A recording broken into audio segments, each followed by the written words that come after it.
Back from the weekend, you were in San Francisco. We got a couple 1-2 new mics. 1-2 new mics. I was at a beach party last night. Jeremy Piven's house. Everything was going swimmingly, but I had my kids I had to take care of. They're Tens everywhere. They're downers. Well, I love my kids. You know how to ruin a boner. My wife Your came wife in. and kids. A lot of girls at that beach party, and my wife came There's in. a couple 1-2 slut hounds. I had to shut it down. I had to shut it down right quick. My wife shut up. You had to take the whole act up. I was like, hey, everybody, I'm married. Look. It was like it was the Apollo and just bump, bump, bump, bump, Yeah. bump, bump, bump. I was like, ladies. The act's over. And now the real Count comes out. That's right. Oh, hi, I'm Bryan Count. How you doing? I was like, ladies, any of you ladies want to get with a 49-year-old? I got good news and bad news. Good news, I like to fuck. Bad news, my wife and kids are right next to me. Who wants to deal? Who's a risk taker? Who's a risk taker? I'll take care of the kids. My wife might be a handful. Yeah, she's scrappy. Nothing shuts a girl down when she sees a man with his wife and kids right there. In a dad hat and some bullshit. I was basically running around taking care of my son. I was on the beach, and by the way, I got news for everybody out there. I'll tell you what's attractive to some women. Oh, kids, dads. When you're zeroed in on your son and your daughter. Nothing more attractive than a female. Wow. It's natural for them to go, look at that dude. I was getting Provider, business. Papa. Correct. Papa. Correct. I'm getting business because I'm on the beach with my son. Bear? I'd pop up to make him a little plate of food, make my daughter some a burrito, and they were like, "You made your daughter." He always has the Mexican food. Is sure there any does. way you can switch it up, Jeremy? We'll talk to him. You have that bullshit Mexican I'll food tell you what, though, every yes, single party. He went to a different place this time because it was damn good. Well, it's Mexican every time. Well, I guess that's pretty good for a party. Yeah, it's good for a party. I'll tell you what, you want to shut down Venice Beach, you put Big Brown and Little Brown. I put Little Brown in one of those kangaroo patches. Me and him just stroll the streets. Is that right? Stroll with our sunglasses on. Well, you big handsome guy. Your son is mini you. Couldn't look more like you. We look identical. We like to stroll. And I'm going to guess that there you had a whole bunch of women, not only craning their heads, but hoping somehow, it's like The Walking that Dead. you're a sad widower. It's like The Walking Dead. Yeah, I'm just slapping zombie bitches away. They're all coming at you. Yeah. All coming Beat at a you. bitch. Yeah, mom. Beat a bitch. Mom left us. didn't have. Here's how a dirtbag picks up girls. While mom is home, you got your son, and you're like, yeah, mom left us. We're staying over here at the Jolly Roger. If you want to come over. Jolly Roger. I'll put the kid in the crib. Jolly Roger. Some shitty motel. I'm in the shitty Jolly Roger. I'm down on my luck. You know that there are men who have used their babies to get laid. Dirt bags. Yeah. My weekend wasn't as fun, man. I shouldn't say it wasn't fun, but not as lively as yours. You gave a great Uncle Pax. I was in San Francisco. His Uncle Pax's, not his funeral, more of like a goodbye party. So he's part of this dolphin swim club. It's one of the oldest clubs. It's 1902 was when it started. He's been a member there for 40-something years, 44 years. And very quickly, to give the quick background of Uncle Pax, a good 6'3", maybe 6'4", Olympic boxer. Correct. And then bodybuilder, and then Played football at Cal. Played football at Cal, multi-millionaire. Some would say billionaire. Maybe billionaire. Scrooge McDuck. Crazy money. Yes. And houses Passed all away over the from world. cancer. Yeah. Died of cancer. Mouth cancer. So you guys gave him a serious send-off. They gave him a send-off, so they invited all his close friends, family, and it was in this dolphin club, which I've never been to. My brother's been there. Jack Lane? Is that Jack LaLanne. LaLanne worked out there, and Pax and him would work out there together. Really? Yes. So they do it there, and it's all Pax's old friends. Everyone's kind of older. They have some food. And I was like, I'll be fine. There's no way I'm going to cry at this thing. It's like a celebration. I'll be fine, man. Yeah. So then they start playing the highlight videos of Pax. Wow. I started playing the highlight videos of Pax. And then my aunt, his wife, was talking. And they're partners in crime, man. They're together for 35 years. She lost her best friend. It's a long time. So she started talking about Pax, and I just started bawling. Yep. And make a scene. When I start crying, I can't be quiet. You know how it goes. The big weepy giant. It lasted for maybe 5 minutes, and I was like, "Shit, we're 5 minutes in. I better get out of here. I'm gonna have to leave. Like, this is embarrassing." You got to get it But together. then I got it together, and I stayed the rest of the time.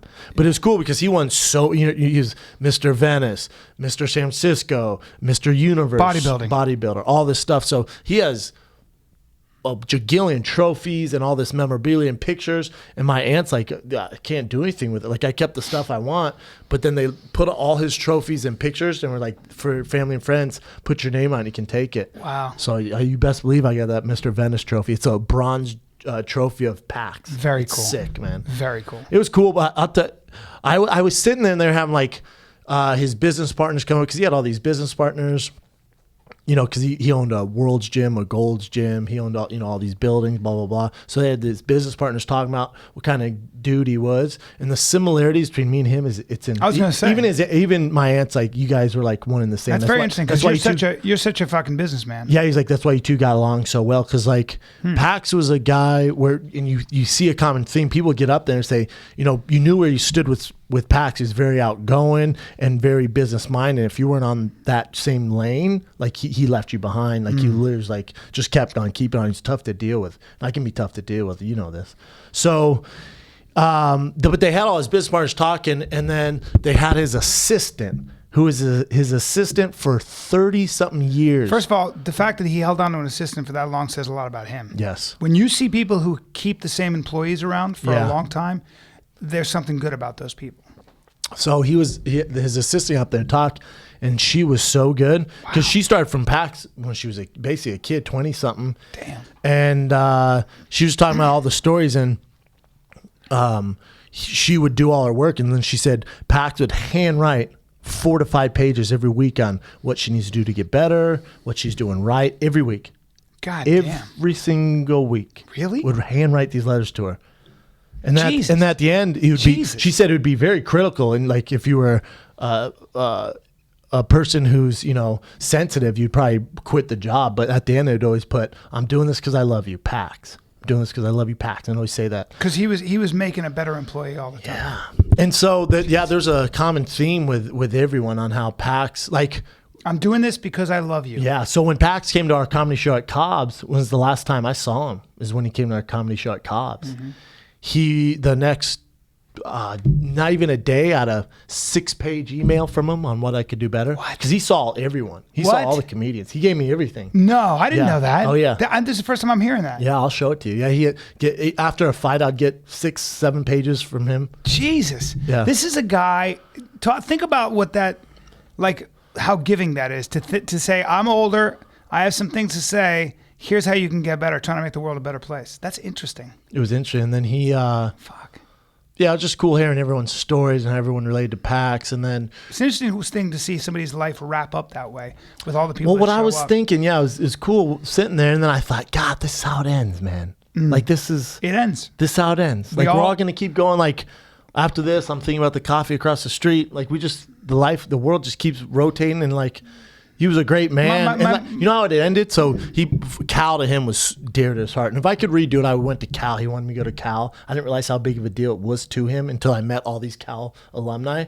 And so the way they ended this thing is they had the Cal marching band play the salute song to him. It was it just boom, kicked up the door and it was boom. Wow. And I was like, oh, I got chills. Yeah, I'm like, oh shit. But then I was like, this might be the best like send-away I've ever seen. That's a send-off. But then after this, it's over. We just keep keeping on. It's over. And then after that, the family went to Pax and Sophie's house, my Aunt Sophie, and just shared stories. And Sophie was saying, it was real cool, man. Like I said, when you have similarities, like my whole thing's like teams, right? Like I'm big on teams. Mm-hmm. Like I remember when I left, and I was thinking about this on my drive here today. Like I remember when I left Colorado, it's because I didn't feel part of a team. Like we started off as a team with Shane, myself, Nate Marquardt, Trevor Whitman, Dwayne Leister, and somewhere along the lines, the team kind of dissipated. Egos, like fame came into play. Diluted. We got diluted. Everyone had different agendas. So the team went away, and that was about ourselves. And I really that's the number one reason I've never said this. That's the number one reason I left. I was like, this isn't a team, man. Like I'm doing my own thing. So I came to LA, and then I kind of felt like a team if I was training at the Grace Academy. Other than that, I was doing my own thing, man. I never felt like I had a team. But then I remember the big moment when I realized how important teams are is when I was fighting Nogueira. And we were getting ready to walk out, right? Biggest fight of my life. We're in Brazil. And I look at my team, and everyone's wearing their own sponsors. Everyone looks completely different. We look like the fucking Bad News Bears. Like, it was just, we looked very amateur. I look back, and I see Nogueira, and everyone's hugging. Everyone's wearing that's why I'm so detailed on uniform stuff like that. So Nogueira and his team's all wearing the same uniform. and they're hugging. I was like, fuck, he has a team.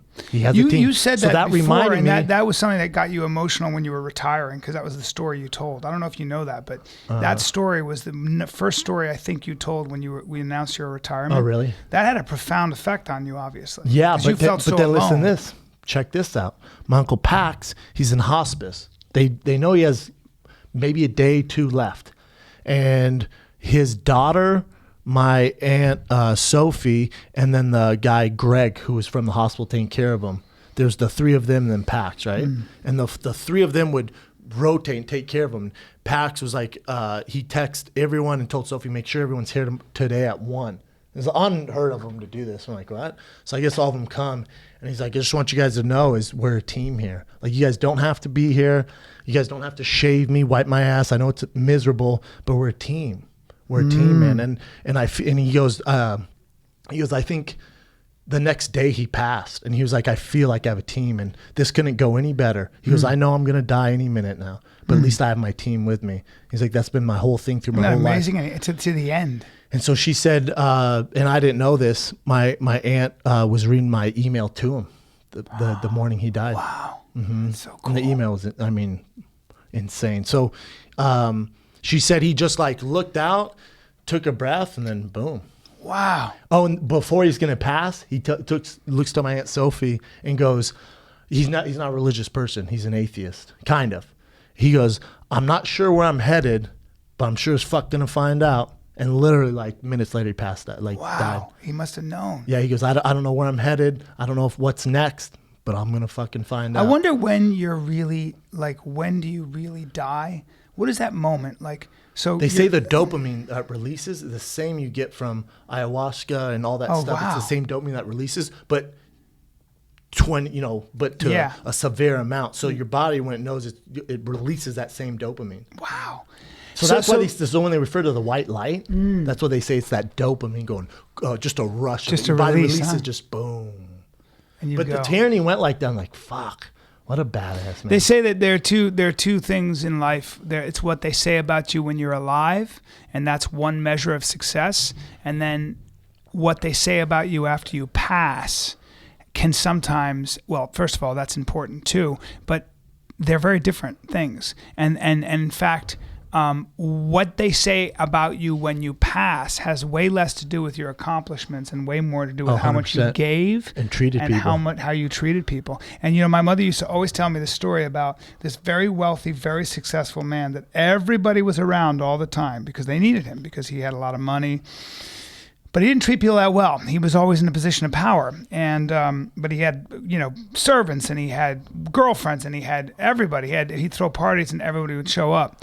And at his funeral, his driver was the only person who showed up. Yeah. My mother said that. She said to me, she goes, his driver was and I remember she used to tell me that story as a kid. Ew. She used to say, you can be very accomplished and very strong, but if you're not conscious of people's feelings, and if you don't make people feel good about themselves, and if you don't take care of people, even in small ways, you don't want to be the person who's with all the accomplishments in the world, who only has a driver show up at your funeral. Ugh. And I never forgot that. That's a bummer. It's man. a little detail, but you have to keep those things in mind. And we don't enough. No. I'll tell you what was interesting too is, and I knew Pax was a big runner, but he competed over 80 marathons. They had all his Boston marathon things. So now I want to do marathons. I was like, fuck that. Because I've wanted to do them, right? I've talked to you guys about doing them. Now hold on. Hold on, bro. Your feet might just give away. Now let me ask you. No, I can run. If you make me walk, I'm screwed. I can run. You can run. I can jog and run. What happened to but his... How weird is this? This is a ridiculous picture and story, and I had to laugh at his funeral. He was a businessman. He's not a dirtbag. He's a businessman. So he was a good-looking dude. Dime piece. Yeah. Like him and Clint Eastwood. He had a great body. Yeah, he was a fucking monster, right? Rich dude, good-looking suits, everything. Ran San Francisco, Oakland, L.A. Anyways, so a lot of girls. When he's younger, and he I hope this doesn't tarnish his name. Depends what kind of dude you are, what kind of person you are. So it doesn't matter. His friends would hook up with girls, and a lot of them were getting pregnant, and then taking like Plan B or having abortions. Yeah. And so he hooked up with a girl, and she had an abortion, or I think Plan B or something like that. And Pax was the type of guy, if he walked in a donut shop and saw a huge line, he'd go, well, he doesn't want the donut. He wants your shop. Like, he's not worried about how good this donut is. He wants to own the shop. He wants to change that's all that the line. money's coming from, right? So he goes. Oh, I see. He goes in this abortion clinic and he sees a shitload of girls and he's like, "The fuck? Who's getting all this money?" So he starts to own abortion clinics. Now, this is ridiculous. And he's not thinking of it as a religious thing. Like I said, he's not a religious dude, not a bad dude. Sure. Just, if someone's going to do it, he wants to be part of it. He's getting money, right? This is the big movement. I'm pro-choice. You're talking to, Yeah. So he's running, I think it's the Boston Marathon or some big race. And his fucking, this is the nerve of the guy. At the time, different times, right? It said, pregnancy control team, pregnancy control running team. Holy shit. Advertising, even when they had that picture, he's just sweating his ass off, and I was like, "Hey man, that's fucking, that shirt's ridiculous." That's hilarious. Pregnancy with control a phone number, running phone team. number, and then had like their name on the back. Oh, that's hey man. What are you doing? So gotta keep advertising. So then check this out. How ridiculous this. So got a baby? They're making got a baby. Don't want it. Anyways, so they were. Shit. They owned like 8 abortion clinics. They're making bank. And then Pax sees that he sees a list his lawyer gives him where the top like 3 were assassinated by, abortion, anti-abortion people. So the doctors were killed by... The doctors killed and the owners of the places. Jesus. And Pax's name was on this top 10 list. Christ. Pax sees that and goes, "Oh shit, I don't want to die. I'm Time just to a get out. businessman." Time to get out. Sells his share of it, sends him an email or letter and was like, "Yo man, saw your list. I'm out. I'm with you guys. This is crazy." Never touched it again. But I remember seeing him run this fucking race and it said team pregnancy, control team. It was ridiculous. Got a pregnancy? We can control. Bright yellow shirt, blue writing. I was like, time for some control. That shirt's ridiculous. This is Pax. Been fucking without a condom? Don't you worry. Well, we've only done 200 shows. You'll figure show business out someday. That's my phone. Yeah, it was interesting, man. But then they had because he was also in business at World Gym. He owned a World Gym. So it's like there's Gold Gym, there's World Gym. It's the one with big grill on it in the world. Yep. So in one of those, and they had his partner come in. There's a bodybuilder, just this big meathead. And he was 22 at the time. He was like a promising bodybuilder. Mm-hmm. And Pax took him under his wing and like gave him a job, gave him money so he could still compete in bodybuilding and not have to do weird shit like bodybuilders do. Yeah. So he said great story. He said the first time he met Pax, he goes up to his office and Pax in there, he had a legit business. He's running a meeting and everyone's in suits and Pax sees him in the corner of his eye and he goes, they're doing like a demonstration or something. Pax goes, "Oh, hold on. My buddy Johnny's here. Johnny, come in here." And he's like, oh, he's 22. He's like, "What the fuck?" And he goes in there, he's like, "Hey, how you guys?" He goes, straight old white guy's business suit. And Pax goes, "Drop your pants. You got to show them your legs, man. Look at these quads." No one else is into bodybuilding. I love that He's like, "Turn around. Show them that ass. Show them those quads." And he was like, "What the fuck?" That's great. Yeah, it's funny, It's man. great. Connoisseurs of muscularity. When in Pumping Iron, when Franco Columbu is showing his delts and stuff, and I can't remember who was talking, but he was a real connoisseur, and he's like, "God, just gives you goosebumps, don't you? Doesn't it? Look at the delts on him, and look at this. Yeah, Watch I this. guess, bro. Look at the chest. Yeah, I guess, bro. Look at the upper pec development. Like, weird gig. Yeah, that's a very strange gig to me. But back to, I remember, so that was a great event. They have the marching band. I'm like, damn, this is cool. All my family's there, blah, blah, blah. It ended, and I was like, well, where's that coffee shop at? And then you just kind of, you keep on keeping on. Yeah. Like the world, they don't give a fuck. Like, think about it. Prince, way bigger deal than my uncle. Prince just died. We just kept on keeping on. That night, there was maybe a few parties where we thought about them, but you just fucking... It's over. What it made me realize, we're just specks. We're just grains of sand. Not only that, but the world just keeps on spinning. As human beings get older, what happens is your internal clock slows down, for whatever that means, which also means that things in general don't have any significance, and you only remember really significant events. So most of your day and most of your life becomes more of a blur. Yeah. Because you've been there, because you're familiar You've done with it these so many things. times. Yeah. It's the norm now. That's why it seems as you get older, time flies. That's why a year goes by and you're like, that was 5 years ago, because you really only remember very significant events as you get older. Well, it's the same in entertainers' lives or athletes' lives. Like, someone would ask me a question and they go, "What were you doing last March?" This one I was fighting, like, Last March. See, I fought Gonzaga in October, and it's like, oh, I was in training camp for Gonzaga, like because that's a significant event. As you get older, you forget people too. Like I meet people, I forget them. You know who? And speaking of athletes and significant events, so yesterday I'm at Jeremy's house for his birthday party. Yep. So and he's got some people there. I see Lindsey Vaughn, who is a powerful woman. She's in a sort of greatest female skiers. Oh, phenomenal! And only interested in winning more gold medals. Yeah. Her sister looks a lot like her. Yeah, two big, strong girls. Couple 1-2 burly girls. And she was in a bikini with a tailpiece on her. Lindsey Vaughn has got legs and tailpiece. She's like a white version of Serena Williams. Yep, that's exactly what she's like. Minus the muscle. She's got muscle compared to. Have you ever seen Serena Williams in person? Yes, I have. And not only have I seen her in person, I was inappropriately squeezing her arm. Yeah. That's a whole nother story. But then I see that Ronnie Hillman's there, running back for the small guy from Denver, Kansas, from Denver actually. Well, no, he played college football at Kansas. Okay, I got you. Yeah. And I'm looking at him going, that's a very muscular man, not a big man, but clearly some kind of an athlete. So you obviously went and talked to him. Of course I did, but not before. I went and kissed. I kissed Andre Berto's ring, his proverbial ring, because he didn't have a ring on. He showed up Jeremy's in a very new and very nice Rolls Royce, ladies and gentlemen. Now you know cars, and I guess it's not a car for me. It was a royal blue silver. Yeah, it was Phantom? probably a Phantom. Yeah, they're not giving that car away, and it looked very brand new. No secondhand for this guy. Long story short, I'm talking to him, and what does Bryan do? Oh no! I get him to give me. I con him into giving me a boxing lesson, which he finally calls me on. It was very funny because I said, "Let me ask you a question. I have one question. It's stupid. I'm glad I wasn't there. I'm a huge boxing fan." I said, I go, this is a dumb question. I have no right to even ask you.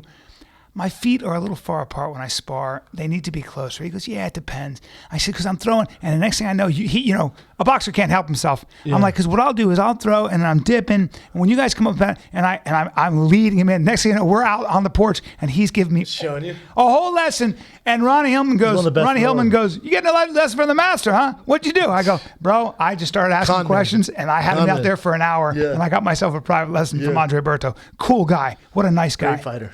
Yeah, phenomenal great fighter and a really nice guy. Ronnie Hillman's a little stud too. He's just a little dude, so he's not like an every down back. He's amazing. Like the speed third down guy, third and long draws. Right. Not a big guy. No, fast. But he gets hurt a lot because he's so small. Right. Stud though. How old's Jeremy? It was his birthday, right? Jeremy, I think, is 51 years old. I got the text. I just, I was in town. Yeah, I told him that. 51. We had a good time though. We hung. We had a laugh. And I saw our boys Tark and Yosef just for one night, dude. Their boy is the guy who, anyway, successful guy who gives a shit what he owns. But Ryan? No, I don't Ryan. Come on, brother. This guy owns one of the best restaurants in San Francisco. God, I gotta look up the name and give this dude credit. So he goes, I just own this. I just bought into this restaurant. You got to go there. It's called Tosca Cafe, 242 Tosca Cafe, 242 Columbus Avenue. Good. First of all, they gave us the chef's room back there. So it's just my dad, my stepmom, my brother, his wife, Anthony, and myself, and Joe. And they give us this room, and it, hands down, best meal I've ever had. What? Best meal I've ever had. What? Yeah, Tark goes, you got to get the chicken, but you have to order it out right when you sit down. They have these handmade meatballs and fucking. It was my one cheat meal. What? The steak, it was ridiculous. Was Tark there? No, he wasn't. He had a wedding to go to. Okay. But my dad, he's a freaking food Nazi. He wants to hate on everything. He couldn't say anything. Couldn't say anything. This is amazing. Wow. I just went like this. Boom. Yeah. Boom, Papa, in your face. Papa. It was amazing, man. Yeah, really good. Well, I'm glad you had a good meal. I'm a much better boxer now. And which leads us into, I think, I want to talk to you about the fights. Crawford and Postel? Well, I didn't see that fight, but I know Crawford won because he apparently... By decision. Yeah. So first, second, third round, you could give two of them to Postel, more pressure. But it's weird because Crawford's like this guy who he analyzes you the first 3 rounds. If you look at his track record, the first 3 rounds are kind of like, I don't know. You out? He's reading your body. He's literally taking notes, like downloading your techniques. Oh boy. Then 4th, 5th round, He just goes nuts. He finishes your pattern out. Finishes most guys in those rounds, or at least drops them. And with Postel, man, that 5th round, he dropped him twice. Postel's never been down. He's never even been wobbled. Damn. It was impressive, but after that 5th round, it was just dominant. Do you guys have time to do that in MMA if the round's only 3 rounds? What do you mean? To figure out like your guy's pattern, what he's doing. You know, if you're fighting 5 rounds, you do. And that it's tough. You don't have a lot of, it's tough. Yeah. I'm a guy who does like to figure things out when I was fighting, but it's kind of, with emotion, stuff like that, it's tough. What's your call on Crawford's the best thing that could happen, he's getting a name now in the boxing world. He's a very introverted guy. He's from Omaha, like he's not a big star per se. Like he's not a Manny Pacquiao, Floyd Mayweather level. Manny Pacquiao's coming out of retirement. You know that, right? What a surprise. Crawford would be the fight. Crawford needs that fight. Again, Max Hillman gives the mic, goes, Manny Pacquiao's coming out. Is that a fight you'd want? He should have gone there and goes, I will beat the fuck out of Manny Pacquiao. I will send him back to the Philippines, stick to the government role, and just beat it, nerd. I would beat the brakes off. Politics, right? You know he did? I'll beat you back to politics. Yeah, you know he did? It's not up to me. I'll fight anyone in the world. Hey, man, no one wants to hear that. Yeah. God damn it. This was your shot. And even Max Kellerman was like, but wouldn't you want that fight? And Crawford's like, I'll fight anyone. I'm not scared of anyone. Now, I get that, man. Matt Kellerman's literally laying this up because he's trying to help you out. Because Crawford literally, most people have Andre Ward, and then you have Chocolatito, Lemachenko, and then Crawford. There's talks, but Crawford is 1 or he's up there. 2 or 3, I'd say. Yeah. What's your call on the Holly Holm? You watched that whole card? I did. The Gilbert knocked my socks off. I would have made that a main event. The Gilbert Barboza fight, right? Barboza was the favorite. Yeah. Gilbert coming off the suspension. Yeah. Those leg kicks are so brutal. Ate him up. It's still an exciting fight. It's interesting what they do with Gil, because Gil gets paid a lot of money, just a straight standard contract. I think he's at $200 or $300 a fight minimum. Wow. You might have to look that up, but either way, he has a high premium. Yeah, he's making bank. And now, he tested positive, so he lost his last fight. Now he loses this fight, kind of got dismantled. So it'll be interesting what they do with him. He's 1-4 since signing with the UFC. Yeah. He's also 34, 35.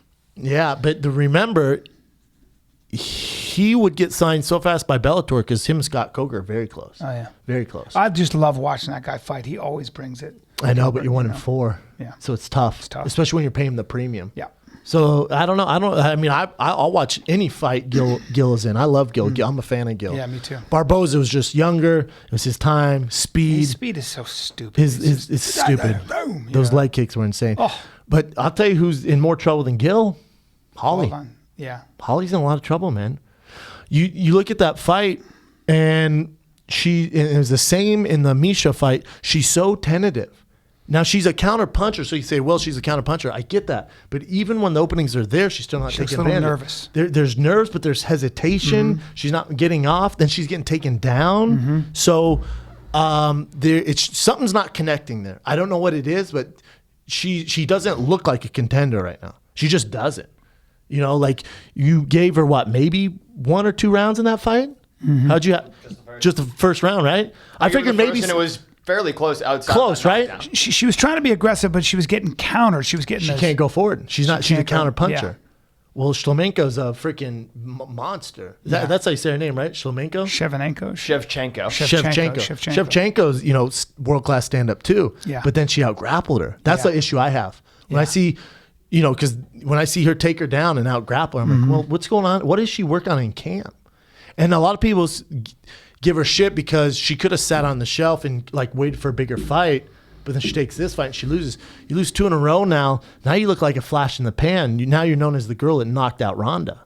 But she has the skills to be the champ for a long time. Because remember, she was beating Misha. Really, she was ahead on the card. She was. Yes, so she was. I think that at the 135 in the women's division, you're going to see that belt rotate. I don't see anyone keeping it for a long time. How does Holly do against Amanda Nunes? It's a great fight because what's Amanda Nunes do? Boxes. And comes what? Forward. Yeah. And what's Ronda do? Boxes, comes forward. Yep. What's Holly do? Kick you in the face and make you go back to movies. And punch you and move out of punch you and move. Kicks you in the face and real quick, it's like, I'm just going to stick with the fake act. Yeah, I'm going to stick with the fake fighting. Yeah. I'd do the same shit. Yeah. But that's it's there's a style which Holly just fucking thrives on. It's someone who's reckless, comes forward and tries to get her out in the first round. Enjoy that. But we've seen how that works out. So these educated fighters are like, I'm not doing that shit. I don't want to get kicked in the face. Yeah. So yeah, it's really interesting. it's a bummer because Holly's such a good person, such a good athlete, such a good fighter. You lose 2 in a row. It's not as bad as a guy losing 2 in a row. And I'm not being sexist, but it's not as bad because the division's not as deep. There's not as many stars. They're dying for other female competition fighters. She beat Ronda. She's known as the one. She was a title holder. She lost to the world champion Miesha Tate. Now she's lost to this girl who's a monster, who's ranked I think 7. So, it's not as bad when you're a girl because there's not that much depth. Does that make sense? Yeah, it does. Like if you're a guy boxing 140-pound division, 147, you lose. It's like minefield. I mean, you might as well retire. Yeah. Or at 170 in the UFC, 155, 145. Yeah. Hey man, it's probably gonna take you 5 to 6 fights. With Holly, she wins 2, or even 1. She gets another knockout in the face. She's back. Yeah. It was tough to see, man. I don't know. It's tough. I love Holly. I'm impressed with Shevchenko's wrestling and her takedowns. I mean, she's really good.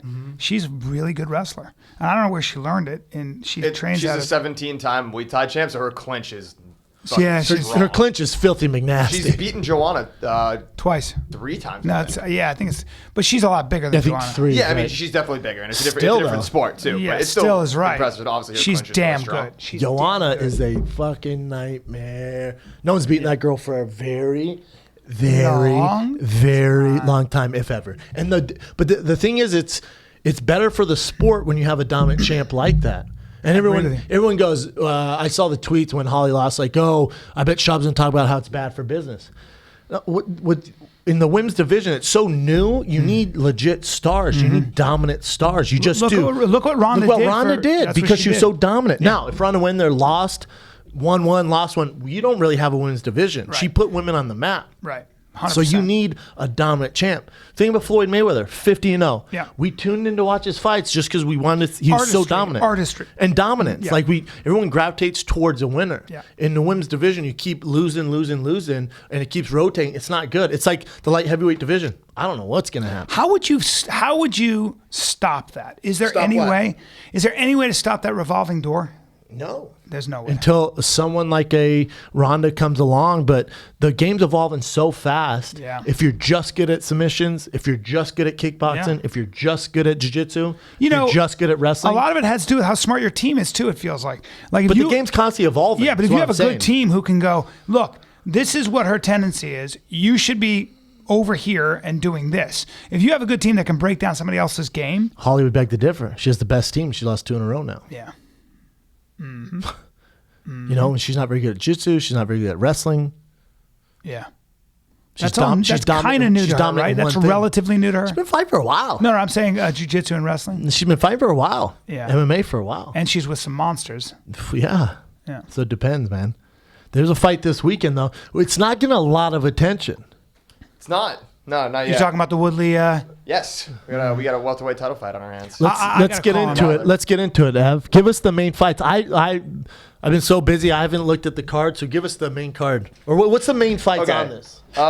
It's not getting any attention. There's a really good fight on the prelims. Ross Pearson's fighting again. He's fighting Jorge Masvidal, who's his nickname's, I was going to say he's a gamer, but his nickname would kind of imply that.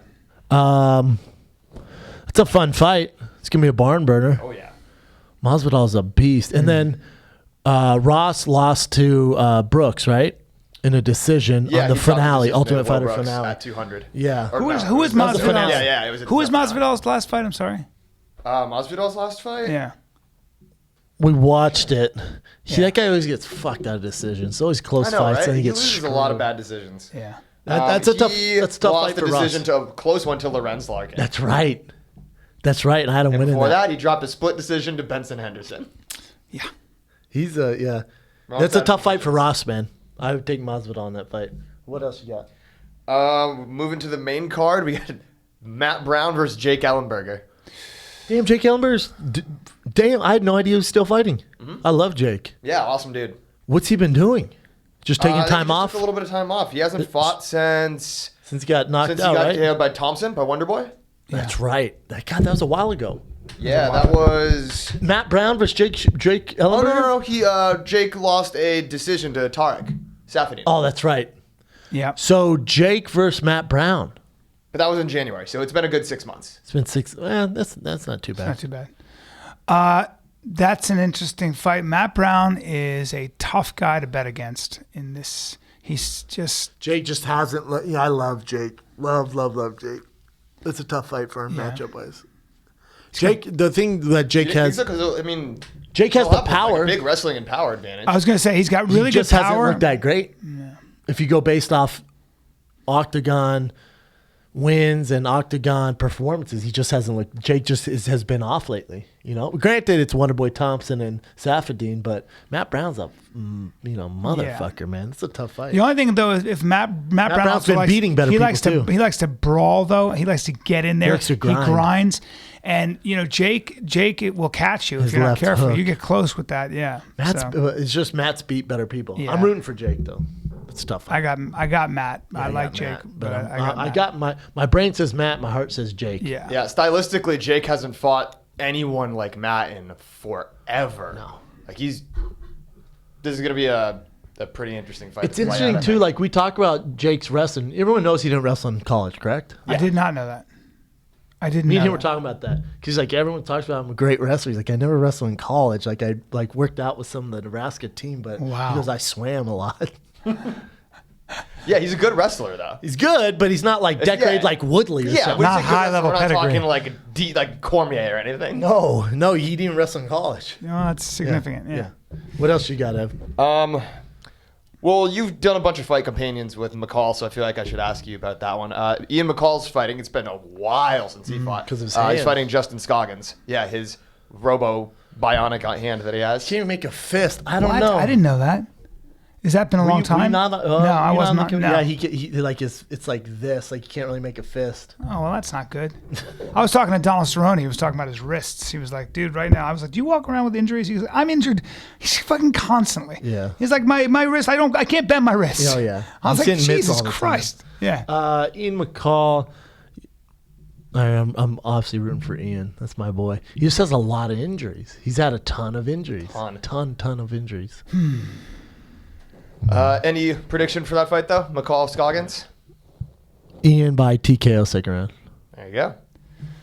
Bryan, also, since you brought up Cowboy, that just triggered a little memory in my brain. I think it was on Friday. An article came out online of, if UFC fighters had Tinder profiles, and they made one for Cowboy Cerrone, and it was a picture of you and Cowboy going nuts to butts on a motorcycle. That's hilarious. Oh, that was it. That was at our show in Houston. We hung out this weekend. It was a lot of fun.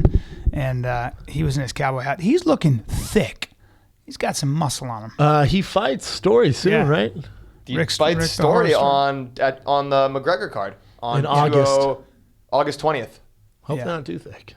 No, he's looking very muscular. His neck is very thick. He's looking good. Not a thick guy. What do you mean by that? Not a thick guy. Well, I was teasing him about that. I was like, eating a lot there? What are you doing? Yeah, lifting a lot of weights? He's giant. Me and Joe Schilling were talking about that. He looks very tough. He looks very tough. Yeah, he looks very. Donald's a tough kid. Donald looks like he can fight. Donald looks like he can bang on you. I'm just glad I missed this whole weekend with you and Donald, Berto. I would have freaked out. I would have freaked out. Yeah. Well, I would have left anyways. We ate at Via Veneto, a good meal, and then we went to James Beach and hung there. And basically, they'll just hang out. Donald's sitting there with his cowboy hat on and his ostrich skin boots. And you know what's surprising? He didn't really get recognized.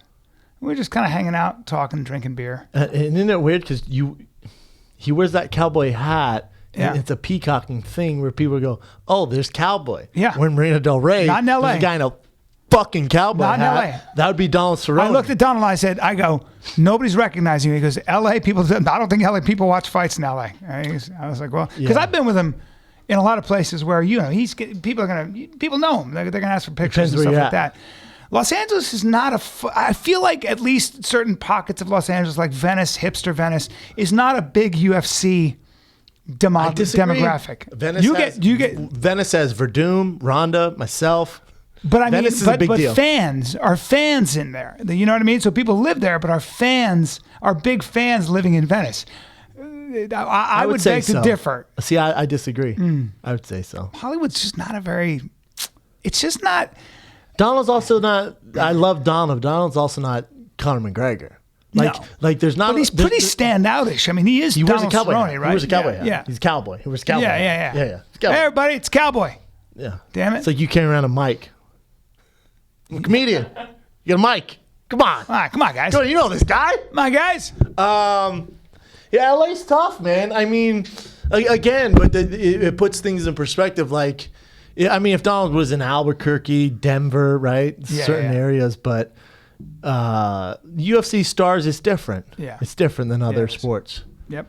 That's actually what I was talking about this morning with that show I was doing. A lot of fighters. I mean, I'm sure if Andre Berto, as good as he is, went out. If Andre Berto came in here throwing churros at the entire staff of Fox Sports, not one person would recognize him. That's how. If Postel came in here with coconut water, not one person would ask him if he fought this weekend. Nobody. Why does he have coconut water, and why does Berto have churros? Just because they're delivering food. Not one person asked for an autograph. Okay. Yeah, not one person. Very specific foods. I know. Put in their hands. That's what I feel like right now. All right. Oh, you're hungry. I'm all right. Yeah. Kay did bring us some Dunkaroos. What else you got? Wait a minute, hold on. Let's talk a little bit about Woodley. Well, no, we're still going through the card, buddy. We're not jumping on the main card. I'm sorry. You sidetracked this with Cowboy not being recognized in Marina Del Rey. Sorry. Don't worry. Sorry. We'll get in there. So next fight after Bryan Ellenberger, co-main event is Rose Namajunas, Karolina Kowalkiewicz. Rose could be fighting Cain Velasquez, and I'm going with Rose. Yeah, I love Rose. her. I love Rose. She's amazing. Shit, she wins this one. She's title shot next. Got it. This girl's 9-0 undefeated. Yeah, she beats this girl. She's title shot next. Roses. Interesting fight. Again, Joanna's just on another level, but Rose is my fave in that division. Yeah, I don't want to see Rose fight Joanna. I don't see anyone fight Joanna. Joanna punches people in the face too much. I don't want to see Paige fight her. I don't want to see anyone. Don't touch her. No. Everyone run if you get matched with Joanna. It's not, just turn it down. No. Act like Reebok spelled your name wrong.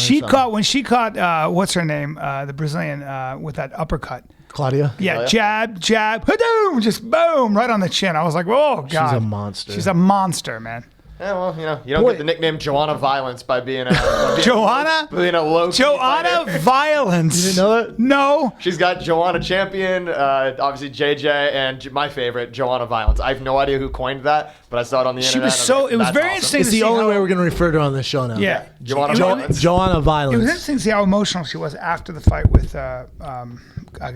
Claudia. She was so emotional. Well, a lot went into it because they were on the Ultimate Fighter. They talked all this shit. That was their closest competition. Yeah. Just the emotional relief. The Ultimate Fighter, man. Stress. They talked all the shit they fought on, on set. There was a lot that went into it. Yeah. God, interesting. This whole card's interesting. I'm not like chomping at the bit to watch it. I know everyone's like, Shab's a hater. No, I'm not. UFC just doesn't pay my bills.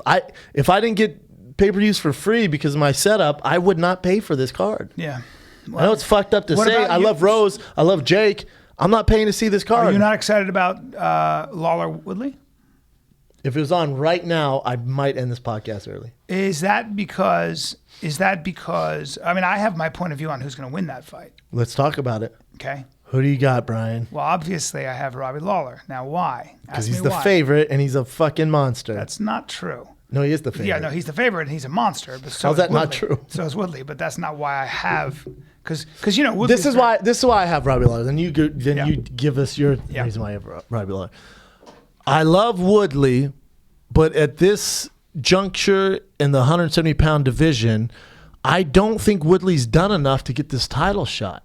I think Wonderboy has done more than enough. It's more than a Wonderboy versus Robbie Lawler. You can sell that. Yes. That's going to create some pay-per-view numbers. Yes. Woodley versus Lawler, it's a tough sell, man. And again, Woodley knows I love him, respect the shit out of the guy. You look at his record.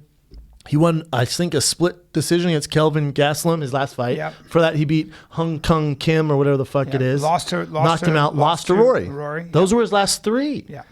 Wonderboy's like this. What the fuck? Yeah. I'm wheel kicking, axe kicking, doing whatever I want. Bruce Lee bitches in the face. Yep. I'm the most exciting fighter by far on the roster. 100%. Name a more exciting guy. 100%. By far the most exciting. What do I got to do? Well, again, if you want to sell tickets, how do you sell this? Yeah. Woodley won in a decision against Kelvin. Okay. Yeah. And then you look at Robbie Lawler, his last fights. Robbie beat Carlos Condit, right? Close fight. Then he he beat Johnny Hendricks, and then he beat Roy McDonald, right? Yeah. So I mean, you look at Robbie's last couple of fights. He's monsters. Not that Woodley's not a monster, but I think you got to give Woodley someone else. While Wonderboy Thompson should have got the title shot, because I think Woodley's biggest win is who? Carlos Condit when he tore his ACL, kicking him, blocking a kick. Yeah. It's a tough sell, man. And I love the UFC. I'm balls deep in the UFC. This card doesn't do anything for me. Who do you think is going to win this fight? You got Lawler? The thing is at what point do these wars catch up with him? That's a good question. I said the exact same thing about Cain Velasquez, and he mopped the floor with Travis Brown. He wheel kicked his beard and was like, huh? Who said I'm done? Douche, wheel kick, ass beaten. Yeah. They said, for you, Big Brown. I was like, whoa, hey, no. Hey, man. Hey. I didn't hear him just say that. Just because you have the brown pride tattoo, I didn't hear him are say not that. the same, brother. My son is half Mexican, so I see what you're doing there. There you go. I see what you're doing. There you go. I see what you're doing. There Relax. You go. Yep. I like both you guys. Yep. Relax. Damn right you do. And then, so I was wondering when Cain was going to, when was it going to, all these injuries going to catch up with Cain? Sure. When's it catch up with Robbie? Because he's going through different like Cain's getting these surgeries. He's getting injured. He's missing camp. Then he goes back in camp. Yeah. He gets pulled out. Blah, blah. Robbie's not been injured though. Robbie's kind of had his lip. It's not off. Injured. He's taking hits. He's going through wars, which is worse than surgeries. Yes. He's just his time in the ring, and he's getting every ounce of it. If he doesn't knock you out, Robbie's going to decision. Yeah, that's very true. And Tyron Woodley's stand-up isn't exactly on the level of Robbie. Mm-hmm. So if Woodley doesn't knock him out in the first 2 rounds, you ain't beating Robbie. Correct. You ain't beating him. My thing about Woodley is that there's so much muscle to feed that a 5-round fight for Woodley, I think he's going to get way more tired than Robbie Lawler. Robbie Lawler, I don't know what it is. He's got that extra gear and that extra tank. 5th round, when he's getting ready to go out in the 5th round, he looks as fresh and as crisp as he does in the first round. He's definitely exhausted. He's getting himself pumped. He's excited. By the time he's done, he's going, this is a championship fight. He's still got energy. So, the guy doesn't gas. I've not seen him gas even a little bit. And Tyron has, that's a lot of muscle to feed. I don't think he's a 5-round fighter. It's very, very tough. Of course, he'll last 5 rounds, but it's going to be very hard to keep the pace. A Robbie Lawler pace. The only thing is Woodley, with his wrestling background, his camp comes from a great camp with Duke Rufus and all those guys. He's training with Ben Askren, He might have some tricks up his sleeve. If you don't get Robbie out in the first 2 rounds, it's Robbie all day. Yeah. But I do have Robbie in that fight. I will make a prediction to it. It will be Wonderboy Thompson after that, and he will be the champion. And I don't think anybody's beaten Wonderboy Thompson for a long time. There, I said it. Boom. I said it. What do you? Well, you work for Fox, Ev. What do you think of this card? You don't have to. You don't have to comment on it. You don't have to comment on it. It's all good. I'll tell you what, though. I'm not in a particularly dissimilar boat than you. Yeah, that Conor McGregor card better than UFC 200. That Conor McGregor card is fucking beastie. Tell me what it is. Read that shit off. Okay, Ev. well, we got Teixeira, Anthony Rumble in the co-main. That's the best fight of the year. Freaking fight. That's the best matchup of the year. That's gonna be crazy. Winner of that fights DC. Gee whiz. Don't say gee whiz. Oh yeah, we got the Rick Story Cowboy fight. Cowboy. And then Cowboy's got Eddie Alvarez after that. Cody Garbrandt Mizugaki. That's a great fight. I like that one. That's a good one. Cody Garbrandt's a monster. Neil Magny, Lorenz Larkin. That's interesting. My boy Neil the Gazelle Magny versus Lorenz Larkin. Those are the only ones to jump off. I mean, that's still like 5 solid ass fights. I lied about that being 200. You guys know what I was saying though. I'm more crunk than Conor DS2 than any card on 200. Conor for sure. DS2 is a better fight than anything on 200. And I bet you the numbers are better than 200. I bet you they break the 200 numbers. Just because of Conor. Yeah. Just because of Conor. I'd take that. Yeah. Just because of Conor. The only reason. Yeah. Conor was seen this week, and I don't know if it's a current event, hanging out with Ronaldo. Did you see that? Ronaldo's maybe should take it easy on the tanning. He is. Maybe take it easy. Well, he's in He looks Barcelona. like Scary Spice. He's so tan. He's so Is that tan. right? He's a dime piece though. Him and Conor about the same size. Conor's a little thicker, but he's about the same. But he's same a height. lot taller than a No. lot taller. A lot taller. Please bring a picture up. I just covered this morning. Ronaldo We went over is his height. 6'2", 6'1". Oh no, 100%. no, He's 100% buddy. 6'1". No, he's not. He's Even on Wikipedia, it doesn't list him as he's 6'1". 100% taller than 6'1". Wikipedia lists him as 6'1". Yeah, and he is. Well, if he's 6'1", then we've been over this. What's Conor? Look, have you seen the pictures? I need to see him because Conor wears lifts and high heels. No. They're in the he was mat. on stilts. No, we're on the mat He's right on now. stilts. Is that right? They're on the mat. I need to see the picture. I have to right now. Would you say you never look at current events ever? Well, I haven't seen it. I read the New York Times. Let me see. Depends on how they're standing. Conor, Ronaldo's a buddy of mine. I'm not. No, he's not. This one. Yeah, Ronaldo's. You can't tell there because they're. And, Dude, look at how shredded. By the way, you're right. He's not much taller than Conor. They both have their shoes off there. That's why. That's interesting. I stand. Ronaldo's corrected. a dime piece though. Yeah. Ultimate dime piece. Yeah. Could he be any more muscular? Thin. Yeah. You think there's any PEDs when it comes to Ronaldo? Soccer players? I mean, it's everywhere.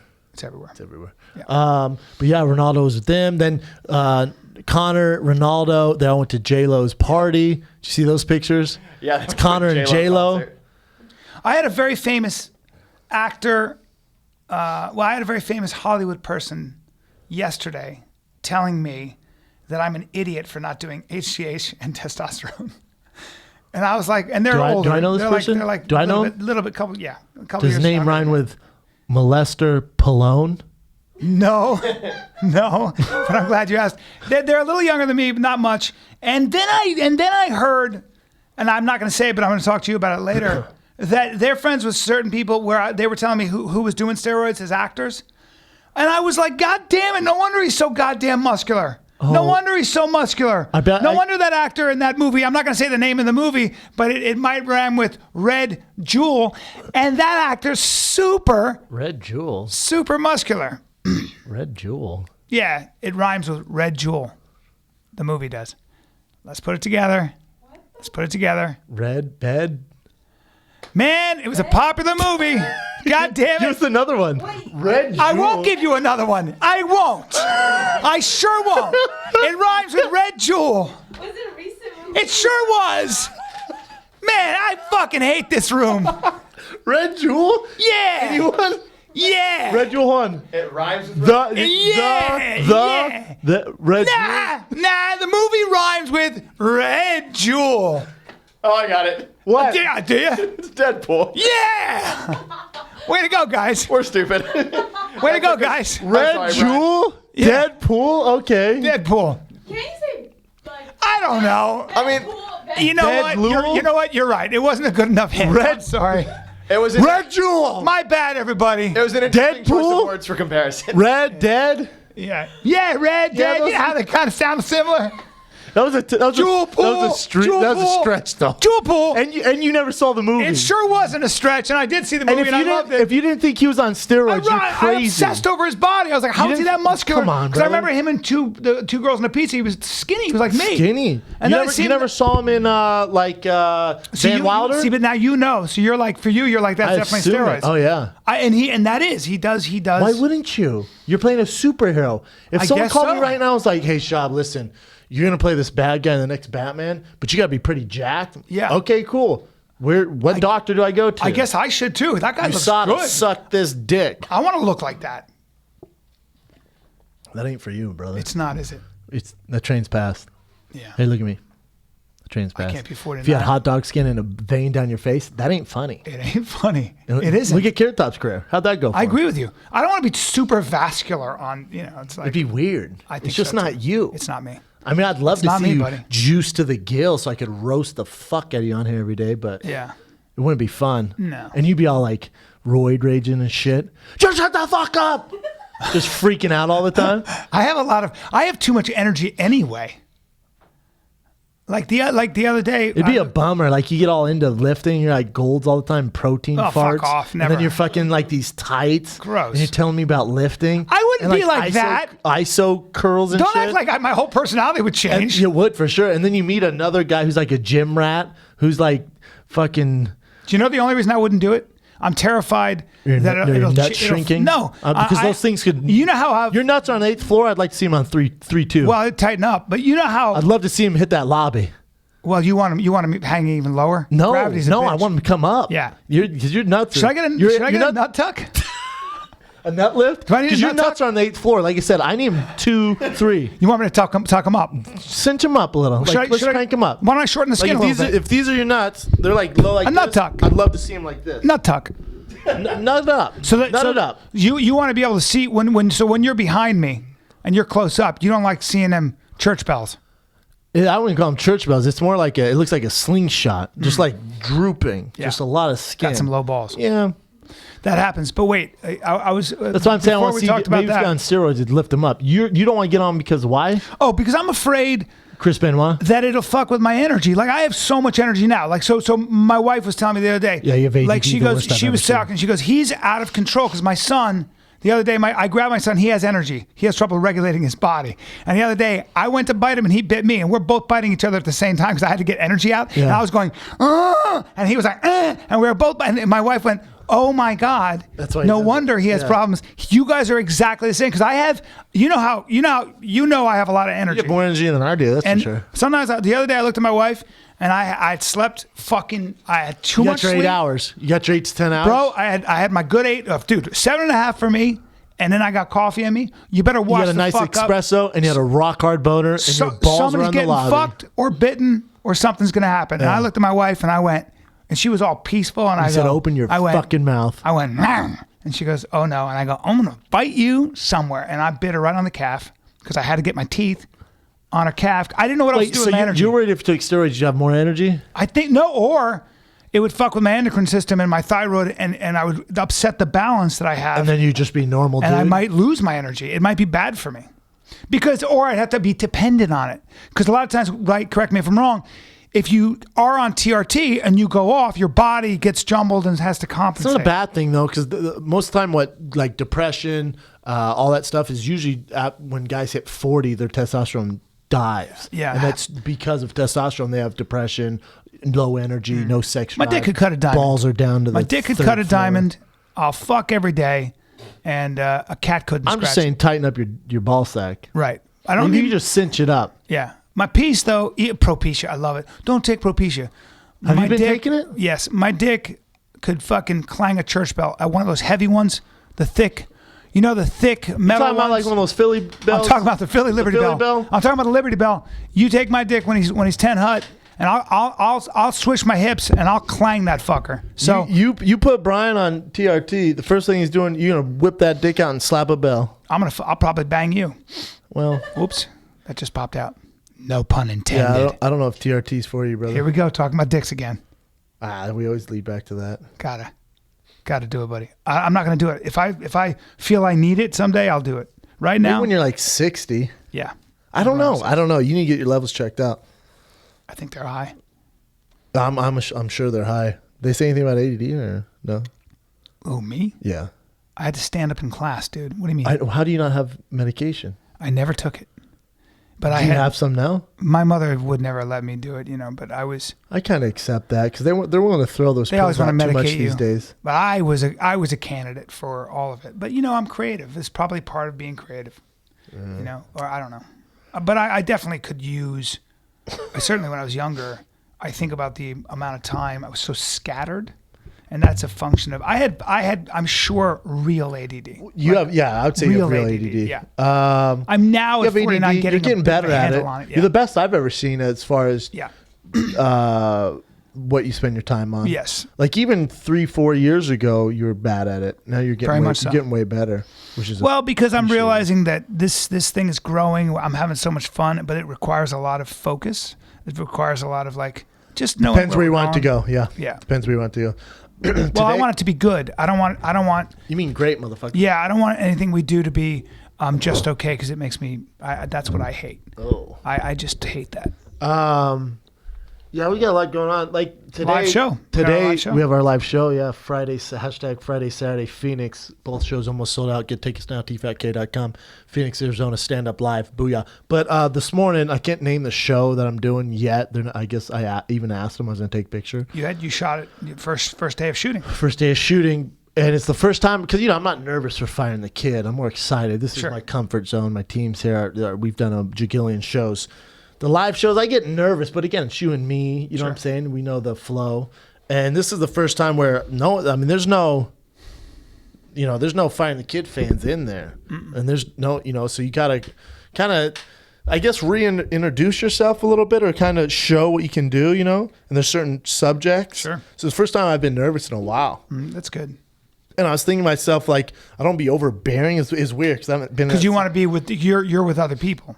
There's 5 other personalities in that room, and then there's a room full of suits and that's a lot of listening. Executives. A lot of listening, a lot of rhythm. That's what it's a musical. You're jumping in, boom. But you got to be a good listener. You got to be you're believe it or not, you're playing music in that scenario. Yep. That's music. Yep. And you got to make sure you don't shut people down in yes. this situation. And it's really a good exercise for listening. Most of us, let's be honest, and I'm very guilty of this. Most of us are not good listeners. And there's nothing more refreshing than a good listener. You ever been around people that really hear you and really are affected by what you say? I have not. A great audience. I have not. Yeah, I have. And those people are way underrated. Way underrated. You may not have as much to say. You may feel like you don't have a great personality or a great, sense of humor. When you are a very good listener and you are affected by people and how they listen in an honest way, you're a lot more fun to be around a lot of times than somebody who talks a lot. Yeah, I agree. I'm trying to think of the best. Rogan's a really good listener. He's become a very good listener. When I knew Joe, when I knew Joe, he was the farthest thing from a good listener. When you guys first met. Well, he was the worst. and a close second was Bryan Count. Yeah. We were both terrible listeners. What? We would hang out and had our own agenda like all young men. Joe has one of his big accomplishments has been his ability to be an excellent listener, and he'll tell you himself. That's show business, though, right? It's getting to know that type of stuff. Well, the problem with show business and a lot of actors and a lot of people who get successful in show business is that what happens is you're making your living getting other people to listen to you, and then you surround yourself with people that are dependent on your good graces and on your celebrity and on your money. And so actually, sometimes Hollywood can be a terrible place to learn how to listen. That makes sense. Because people lie to you too. Yeah. They tell you what you want to hear. I sent Rogan a text. I was in San Francisco yesterday. It was a funeral, so I was a little sad. But I remember whenever I'm in San Francisco, I think of Rogan because I don't know why it is. He shot a special in San Fran. I was supposed to go, but I couldn't end up going. And then I think because one of our big shows when we first started doing the live shows was in Cobb's in San Francisco. And Cobb's, it was the first time I really got really nervous because I was looking at the board. I'm like, well, that's Robin Williams. And I look over, well, that's Robin Williams. I pictured him on stage. I'm like, holy fuck, Robin Williams was here? Yep. I started thinking, I got really nervous. I didn't say anything to you. And then right before I went out, I saw a picture of Rogan. I was like, oh, fuck, yeah, I felt way better. Yeah. And so I sent Rogan a picture. I was like, look, man, like he gives a fuck. It's Cobb's. He does that. But he was like, dude, that's awesome. Go kill it. Blah. And I remember it put me more at ease. So when I was up there, and I was kind of sad because my uncle and I text Rogan. Was just like, hey, man, San Francisco, I don't know, for whatever reason, whenever I'm in San Francisco, I think of you. I think it's because of Cobb's, and send him that old picture. That's so cool. Interesting. Yeah, man. He will tell you that himself. He would listen to himself in the beginning, and he was like, I'm not listening well, I had to do the same thing. We both did. We would talk about that all the time. We navigate through this. Yeah, I still have a lot of shit to work on. Yeah. But if you were perfect, then it's not fun. Like, we both started this and we're both perfect at it. It's not fun. Well, listen, man, I was talking to some friends over the weekend about how one of my favorite pastimes is to think about all the things I would have done differently up till now. Oh, really? Yeah, and of course you shouldn't do that because, so much, again, of all of that. And my friend said, yeah, but look where you are. Like, what are you talking about? It's worked out. It's worked out pretty well for you. You're pretty happy. You're fulfilled. You're accomplished. You're healthy. You have good friends around you. Yeah, quit complimenting yourself. Yeah. At the end of the day, the byproduct is think about, you would have made different mistakes. You're always going to make mistakes. You're going to make different mistakes. That's all. And they might have been terrible mistakes. They might have been much bigger mistakes, so. It is interesting. Yeah. Having the Cub. Is that what we settled on the Cub? I always forget. Whatever you want, man. It's all good. The Cub. Yeah. Hey, KK. Nickname's a nickname. Give Kay the mic real quick. What's up, guys? What's up? Kay, you're headed to Hawaii tomorrow? Yes. For how long? 7 days. How brown are you going to be when you get back? I know. I'm literally just gonna lay like a beached whale on the beach. What Are island you one of those people that can just lay there No. all day? What island you I guys get going too to? hot, so maybe I'll get a spray tan before. I'm You're going to Maui. Oh, nice. The whole fam. Mom, dad, boyfriend, my parents, girlfriend. my sister, her boyfriend, and me and my boyfriend, and my grandma. Oh, your grandma just along for the ride. Well, she had the idea. She's like, I want to go to Hawaii, and I'm like, okay, Damn. I can do it. And is your grandpa still alive? No, No. So you're died just of solo. testicle cancer. Ain't that a bitch? How No. long? Very, very 7. curable now.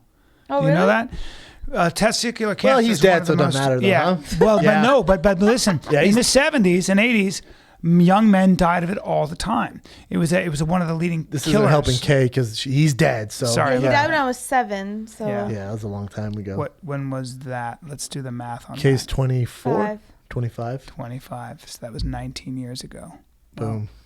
Well, it was actually 18 years ago. Either way, long story short, he's dead. So we don't care. But Yeah. you know what I'm saying? Yeah. Yeah. People are getting better Thanks for about the it. fact. You Yeah. know what the key ingredient apparently? Hey man, we're trying to get to. We don't give a fuck. We're trying to tell Kay's day, man. I'm sorry, Save for man. dropping knowledge. Sorry, Her buddy. grandpa died. You ass. So sorry. Hey, you know how your grandpa could be alive if it was today?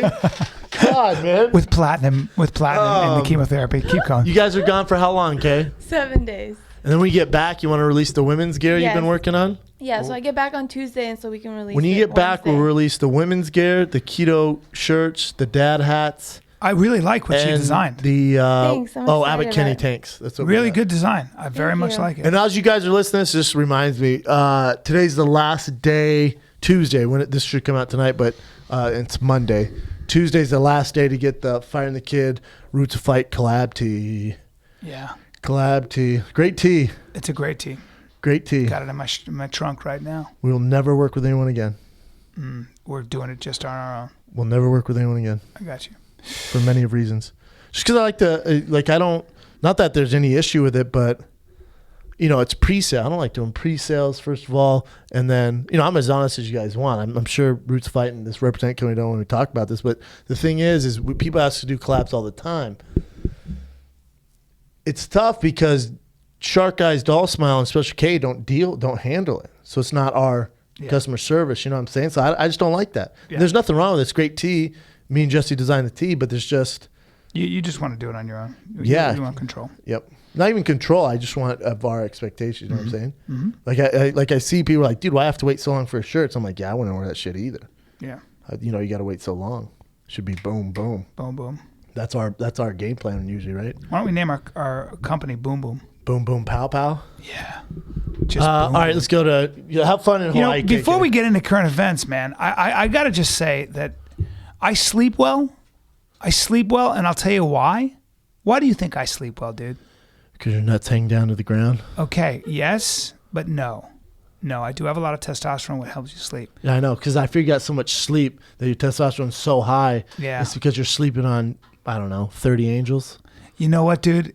I feel like I'm They must sleeping be on 30 exhausted. angels. I feel like I'm sleeping on angel wings, but instead I'm sleeping on a Casper mattress. You know who's All right? about to sleep on a Casper mattress? Who? Trump. Who?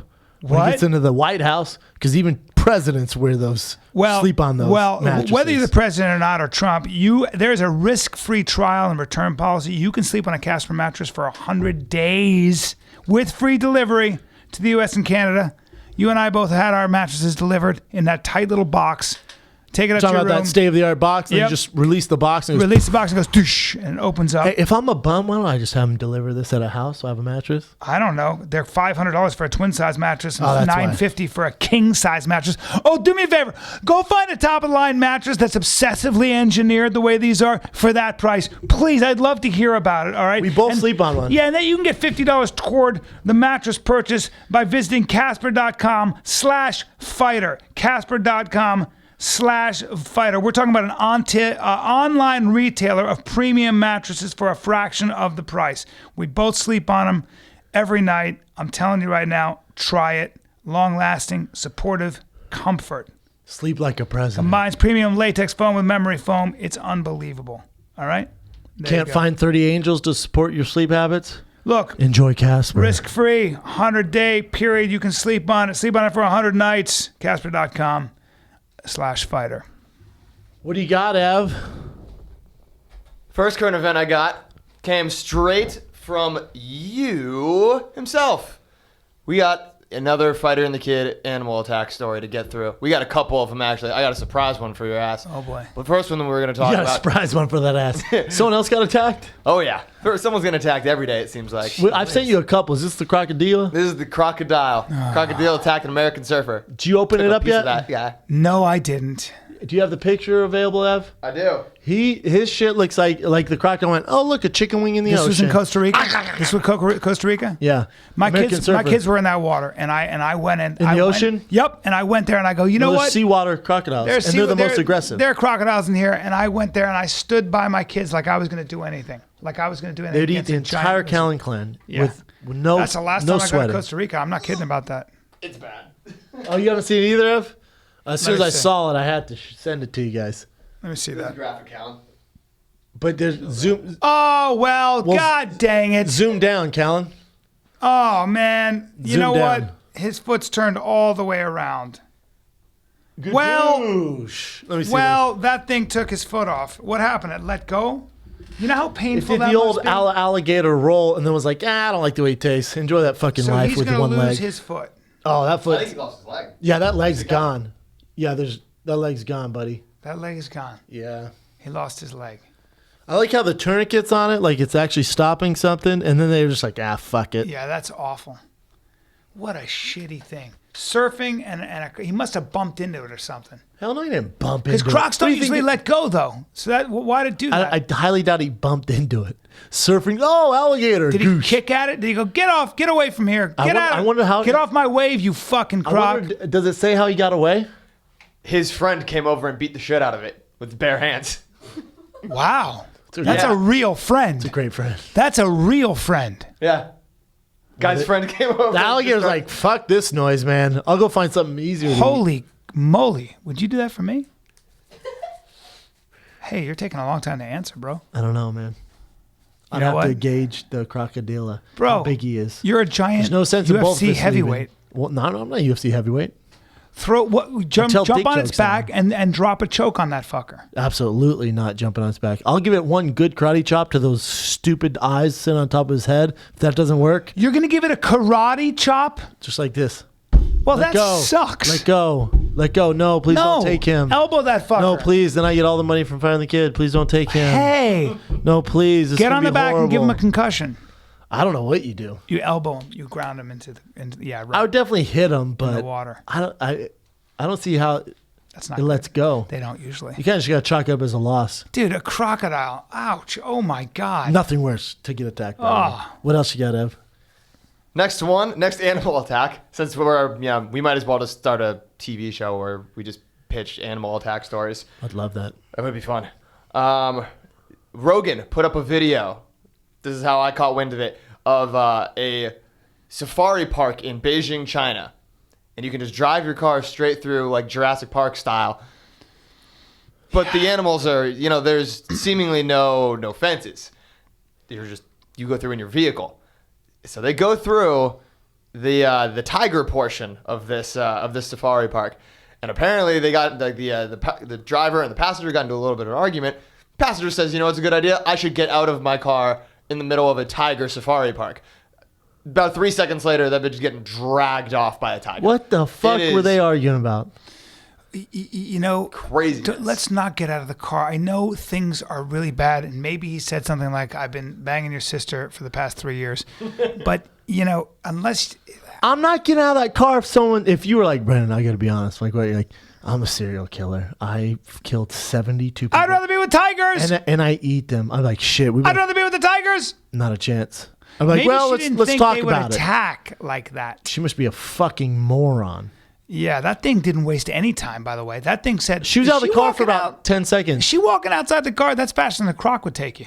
That tiger was like, oh, no, come over here. Hey, you. You see her arguing like, just shut the fuck up, Kim. And by the way, you die very quickly. She didn't die. She didn't? Here's the fucked up part. So Tiger comes in, grabs this chick, just takes her away. You're coming with me. Yeah. Mauls the shit out of her. She's sustained serious injuries, but she's alive. Wow. Thank God. I don't know about if it's a male or female that got out of the car to go, chase the truck and help her out. Or it was a female with a shitty haircut. Yeah, I think it was a male. There were a couple people in the car, but one of the people that came out and tried to help her out, another tiger got her or him. Well, did you see? He she gets taken. He goes, no, God damn it! Like he was gonna go back in the car. He's like, I better do something. He's a brave dude. Yeah, it was a girl. It was a girl. A girl. Fuck, she got taken out and killed. She was by another brave. tiger. She was fucking brave to do that. That's very brave. Yeah, man. it is. And then the Rangers saved the other girl, right? Because you see a Ranger truck pull up. Yeah. And it wasn't in time. That is so tragic, What but did it's they also so argue crazy. about? Well, don't get out. It's tragic, but at the same time, too, It's stupid. I don't feel sorry for her because it's such a critical and stupid fucking Do you think she error. was mentally ill? Do we know? No, she's just they're not letting mentally ill people drive around a fucking tiger She was in the back exhibit. seat, though. No, she wasn't. She was in the front, front driving passenger and seat. walked around. Wait, I don't think so. She's in the front passenger seat. She gets out, walks around the front of the car to the driver's side, and just is there for about a second and a half before a tiger comes out of fucking nowhere. She's not mentally disabled. Do we know what? Argument. The other people in the car say they got into an argument in the car, and she decided that getting out of the vehicle was a rational course of action. Maybe it was suicide. Maybe she's like, That's what it feels was like. this Japan? China. If that's what it feels like, right? I think one of the news reports would have said that there was like Look, my buddy. They would have that would have been part of the story. My buddy's driving 30 miles an hour. People do dumb things in the heat of the moment. My buddy and his girlfriend. They probably didn't think. She probably thought the tigers were so far back.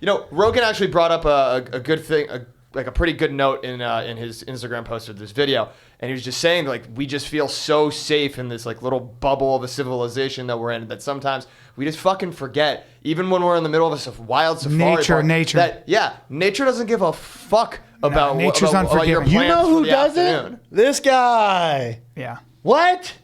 How comfortable can you be to think you can get out of the car at a fucking tiger exhibit? And the tiger's like, yeah, keep doing your thing, man. Yeah. Did you see how big that fucking Bengal tiger was? Humongous. It could not be any scarier. Terrifying. Oh, it's a giant. If someone told me right now, bro, a fucking Bengal tiger is on the loose, it's in a 10-mile radius of this fucking office building, I ain't even going to my car. I want to live, man. You want to live? I'm staying here for the night till they go ahead and Of course. shoot that thing. Just beautiful death machines. Yeah. And it also shouldn't read Tiger Mauls Lady. It should say Tiger doing tiger shit. You're in a tiger exhibit. being a tiger. Tiger doing tiger shit. Being a tiger. Breaking news, Tiger being a tiger. Being a tiger. It shouldn't even be breaking news. No. Tiger doing his best impression of a tiger. Been tiger. You tiger. You're being a tiger. Yeah. I still can't figure out. Look, my buddy, like, you ever have a friend who, like, you ever know a couple that got in colossal fights, like fights that would change everything? You ever know people like that? Where you said something, you can't take it back? My buddy and his girl used to fight. My buddy and his girl used to fight. I know what you're talking about. They used to have Muhammad Ali, Ken Norton fight. I mean, they would have fights. Physical? Oh, it would start with crazy not shit. cool. It would start with this. You'd be going to rock climb. You'd be going like we were going to Big Driving. Sur, and it would start with this. It'd start with did you fill? You didn't fill the tank though. Well, I did fill the tank. Well, but obviously you didn't fill the tank. Well, I did fill the tank, but I drove. Yeah. Well, so every time I say something, you're going to contradict me. It would just start with this, and you'd be like, guys. Long story short, he's driving down the road. She backs up and kicks him right in the head with her boot. Right in the head as he's driving. Boom! Kicks her. She was a competitive ice skater. Kadoosh! He gets his head, kadoosh, like that. Does not look at her. Does not react. Won't give her the satisfaction. He's like, Did he give her the old Ray Rice? Nope. He's going, do. Anyway, so they're driving down the road. I wasn't in the car this time. They're driving down the road in this truck. They'd been hiking, and they get in a major fight. Basically, he's saying, I don't want to get married to you. And she's screaming that this and the other thing. Well, he told me he's going exactly 32 miles an hour. And she starts screaming, and he goes, blah, blah, blah, blah, blah. And she goes, I can't take it. Jumps out the fucking car. Release the parachute. She just jumps out of the fucking car. And he's like, what? Stops the car, backs up. She's nowhere to be found. She died? She's nowhere to be found. She rolled in the ocean? He gets out. He walks, follows the old blood trail. She's sitting down crying in the woods. He gets behind her. She's crazy. She's batshit Gets behind her, puts his arms around her. So is he. Chokes her to sleep. It takes two to tango. He choked her to sleep? No, dude. I'm not following the story here. No, bro. He just held her while she cried. He killed her in the woods? And then, no, he just held her while she cried. She was all bloodied up. And then put her back in the car, and they drove back. Took her to an insane asylum? And that was the beginning of the end of that relationship. What a crazy bitch. Oh, dude. They used to have one thing I can't handle, crazy. fights. Yeah, No. crazy. Fights I can deal with. Crazy I can't. You jump out of my car at 30, hey, man, there ain't a second date. I had a girlfriend who used to hit me. She used to literally get a little drunk, decide I was looking at a girl. I'm at a party, and I was looking in the direction of a girl I've known for a long time. She takes my boot. She picks my boot up and swings with all her might. She put her hands on you like this? Uh-huh. Or like no. this? She swung her boot at me, bro. And I ducked, and that boot hit my closet door. You know the kind of closet that folds out and made a giant hole? Yeah. Oh, a giant hole. But she swung this over, and I grabbed her, and then we start tussling because I'm trying to get her into the guest room / garage. How'd that blue belt jiu-jitsu work out for you? Well, I grabbed her. I had her in a whizzer, and I'm hipping her I'm trying to get her into the other so she doesn't make a scene. My buddy sees the whole fucking thing go down. He's like, you got to break up with that girl right now because she's physically violent. Dude, you can't hit. There's no hitting. Dude, either side, there's no hitting. There are people start hitting, and women are not exempt from that rule. There are women that will even swing women on can't you. hit. They will swing on you. You can't hit. No. That's a very bad. There's no hitting. That's a very bad path to go down. Okay, has any guy ever hit you? No. I've never been hit, but You hit guys, huh? I just did it one time. Why? Well, because my ex-boyfriend jumped out of the car too. Really? Yeah. How fast were you going? We were driving down a hill. And he did just roll off? He rolled out. That's pretty hilarious. And then what happened? What happened? Was he hurt? He was like, I'm going to kill myself. And I was like, you won't fucking do it. And then he just jumps out. It's pretty gangster. I'm going to kill myself. You ain't doing shit. They say Frank Sinatra almost like jumped out a window over Rita Hayworth. So what happened, Kay? So I got out of the car and I was like, are you fucking crazy? And he was just crying. So I'm batshit crazy. He was crying? Yeah. Oh, boy. But with that same guy. But he's like, you made me do this. You fucking made me do this. Hey, why does he have an accent? Because Kay only likes Asians. This is not my current boyfriend. First of all, fuck you. She likes Filipinos. Fuck you. They don't talk that way. No, I met this guy. All right, well. Yeah, I met this guy. Take it easy. He was in a vulnerable position. Why are you laughing? Key, you're so insensitive. She knows exactly how it went. Key, you're so insensitive. I just thought he was so Enjoy your crazy. fucking Honda Accord. Enjoy your Saturday at the beach without me. Whoa. Just rolls. I don't have any friends that ever did this. I'm gonna cry. Ever. Woo. I've never dated anyone. But you never know how guys are in fights. So, you can have a friend. I've never had a girl, when she's driving, we're arguing, I went, you know what, fuck you. I'd rather roll out onto the black tar road. No, I'm not self-destructive. Oh, that's I'll just shut down. I can zone you out. I've hit myself. Just drop me off at the next corner. I'll figure it out. Yeah, usually guys just hit myself. other things instead of no, I got a story for you. Wait. I got a good one. I got a buddy in college. I won't say his name. He's dating this crazy compulsive liar. Crazy. We get home went to a movie or something or a party, and they were there. And we just hear this blah, blah, like yelling, when it's a straight fight. Yeah. I'm like, oh shit. So the three of us, Paul and myself, we go downstairs. He's crying naked, little dick, crying, going, you leave. Oh, you leave. I'm going to do it. She goes, you're not going to do shit. And he goes, Kadoosh! Black eye. And she goes, that doesn't bother me. He goes, yeah? Kadoosh! 2 black eyes.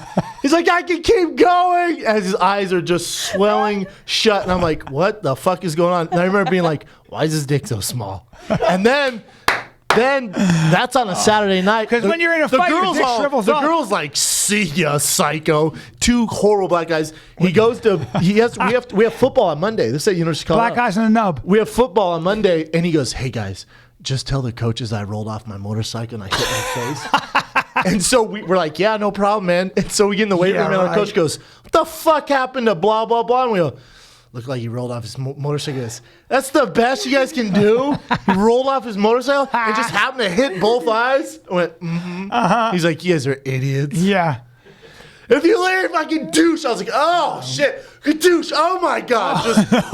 Well, he looked like one of those goldfish. In fairness, when you're in a fight, when you're really mad, my dick gets accordion. Like it's an accordion. Yeah, mine goes, hold on. It backs. Hold he on, backs turtle, right up. Turtle. He turtles right up. Turtle. I'm all head. I'm like, where'd my shaft go? What the fuck happened? Mine looks like a bald guy in just a turtleneck. And you know what? My balls get all, my sack. My balls. My sack just tightens. You know why? Because I think your package is like, we about to go to battle. Yup. This bitch is crazy. Yup. He has a little bit of Ray Rice in him. Pull it in! Retreat! Retreat! It's the 300 formation against the wall. That's right. Like, my dick thinks we're Spartans. That's what they go, nub up! Time to nub up! Nub up! We just want a little nub. My dick says, hold! I hit myself. Hold! Did I ever tell you this? I got in a fight, and I hit myself. I started hitting myself in the head because I was so mad, but I couldn't hit her. So I turned my anger on myself. And I go, what do you want from me? I started hitting my chest first. Like this. A gorilla? Yep. I'm like, what do you want from me? That's really turned. And then I go, what the fuck do you want? And I started hitting my head. I was slapping my head. You're concussing yourself? And then I was concussing. I was like, look at this. Da-da, look at this. And I'm smacking myself, and it was really hurting. And you're hoping she'd be like, no, baby, stop. Yep. Stop. I was just so mad. I wanted to show her that I wanted her to be hurt by the fact that I was hurting myself. Were you 14? And then, nope, I was in my late 40s. Yes, for sure. Anyway, then I go, I'm so sick of it. And I go hit myself again. And somehow my nail hits the top of my gum. Ow. And I take my gum off. Oh, and for 6 months. Blood everywhere. Bro, for 6 months. But it was a clean break. Like for 6 months, I had half a gum. I was L Longtooth. I was Mr. Longtooth. Just one long tooth. That's right. And I didn't smile deeply for at least 6 months. I was like, this? hey, that's great. You guys, this is really guys are fun. crazy. What an asshole I was. Dude, I've never been that mad where I've done any of that. I have, and I took part of my gum Have you ever off. jumped out of a car? I haven't told that story on the podcast. Kay, did your God. man, was he all right after that? Did he get fucked up rolling out of the car? His knees were scratched and shit. Fuck yeah. Then you guys broke up, obviously. No, we stayed together for like 2 more years. Hey, I got married. Did he jump out of cards after that? No, but the time that I hit him, I forget why, but I just like slapped punch him really hard in the face. What'd he do though? I forget. Oh, what you he slapped did. him in the face. Yeah, and he was like so taken aback, and I was like, That's kind of hot. Yeah, I'd be like, That's kind of hot. You're passionate. Wait, what did he do? You slapped me in the face, God. girl? I wish I could remember. Well, slapped his dick If in you your get mouth. slapped in the face by a woman, I'm sorry, this is going to sound chauvinistic, but if it's because you're a cad, if you're a bastard, a cad means like you're being an asshole. You rascal. Hey, were you with that girl or not? And you're like, I don't know. Maybe I am. Maybe I'm not. I don't know. You smell like perfume, and like, baby, come on. You know I love you. And she slaps you. That's what a man does. But if you slapped him like this, if you went, man, the fuck up, what dude? I feel like that's what Kay did. And if you did that, close to him. I was like, he was like literally right in front of me, and we were sitting on the bed. and if he's going, you don't remember what it is? Why don't you love me? Time ago. And when you love me, you don't love me anymore. I've never. And you don't love me. And you were like, what douche? Man up. Man the fuck up. Sack up. What douche? That's when you know. That's not an honorable slap for him. I feel like Kay dates like these beta males, so she might have been like, I'm starving. He's like, I know. Do you think you could go get us food? And she's like, what the fuck? Yeah. Were you wearing a strap on? That's a big question. Were you wearing a strap on? Who's fucking who? Who's sucking on? Whose titties are nice? Did you go, hey, face the wall. What a douche. Yeah, Face the wall, pick a spot. This is not going to feel good. Ev, have you ever slapped a bitch or been slapped? Not in a violent way. You ever slap a bitch? Jesus. You're slapped, No, bitch. not in a violent way. No. That's a road you can't. That's a road I've you never go down. slapped. Like, You know what? That's a slippery slope. I've had girls, because that fucking 50 Shades of Gray, they think it's 50 Shades of Brown. So I yeah. think when they hook up with me, they think it's going to be all rough and exotic and I'll choke a bitch. And what the fuck? Hey, man. That's what they're There's no attracted to. punching going on. I've had girls There's no want- choking or punching. I've 100% had girls ask me to slap them around a little. Like That's normal, though. They start talking. They're like, Yeah, a little roughhouse is cool, but I'm not going to put you in an anaconda fucking choke or a huge guillotine difference. with my dick in your throat. You know what I'm saying? Well, that's because you're a pussy. Here's the thing. It's trouble, man. Or if you hit one of, you ask, just slap me. and You've then they had have a girls bruise. ask you to slap them. Nonstop. Nonstop. Isn't that interesting? They want to be dominant. Some Bitch, this women, ain't 50 Shades of Brown. Yeah. Suck this dick. No, I'm just kidding. Well, I Too think much. Anybody who says, I don't care if this sounds chauvinistic or you're feminist, anybody who says that a lot of women, I believe, and I'm going to prove it, a lot of women, according to my 50 years on this planet almost, like to be dominated, tossed around, roughed up sexually, all that stuff. 100%. And if that's not the case, then why was 50 Shades of Grey such a phenomenon? Why were women buying the rope in hardware stores? And why were hardware stores running out of the kind of rope Because he they describes fantasize in the about movie? that, right? Like the man's role, rough house. I'm not saying women want to be raped because that's humiliation. Well, That's- hell no, that's- not rape. God damn. Jesus God, Christ, bro. Brian. No, but No shit, No, Mike Allen.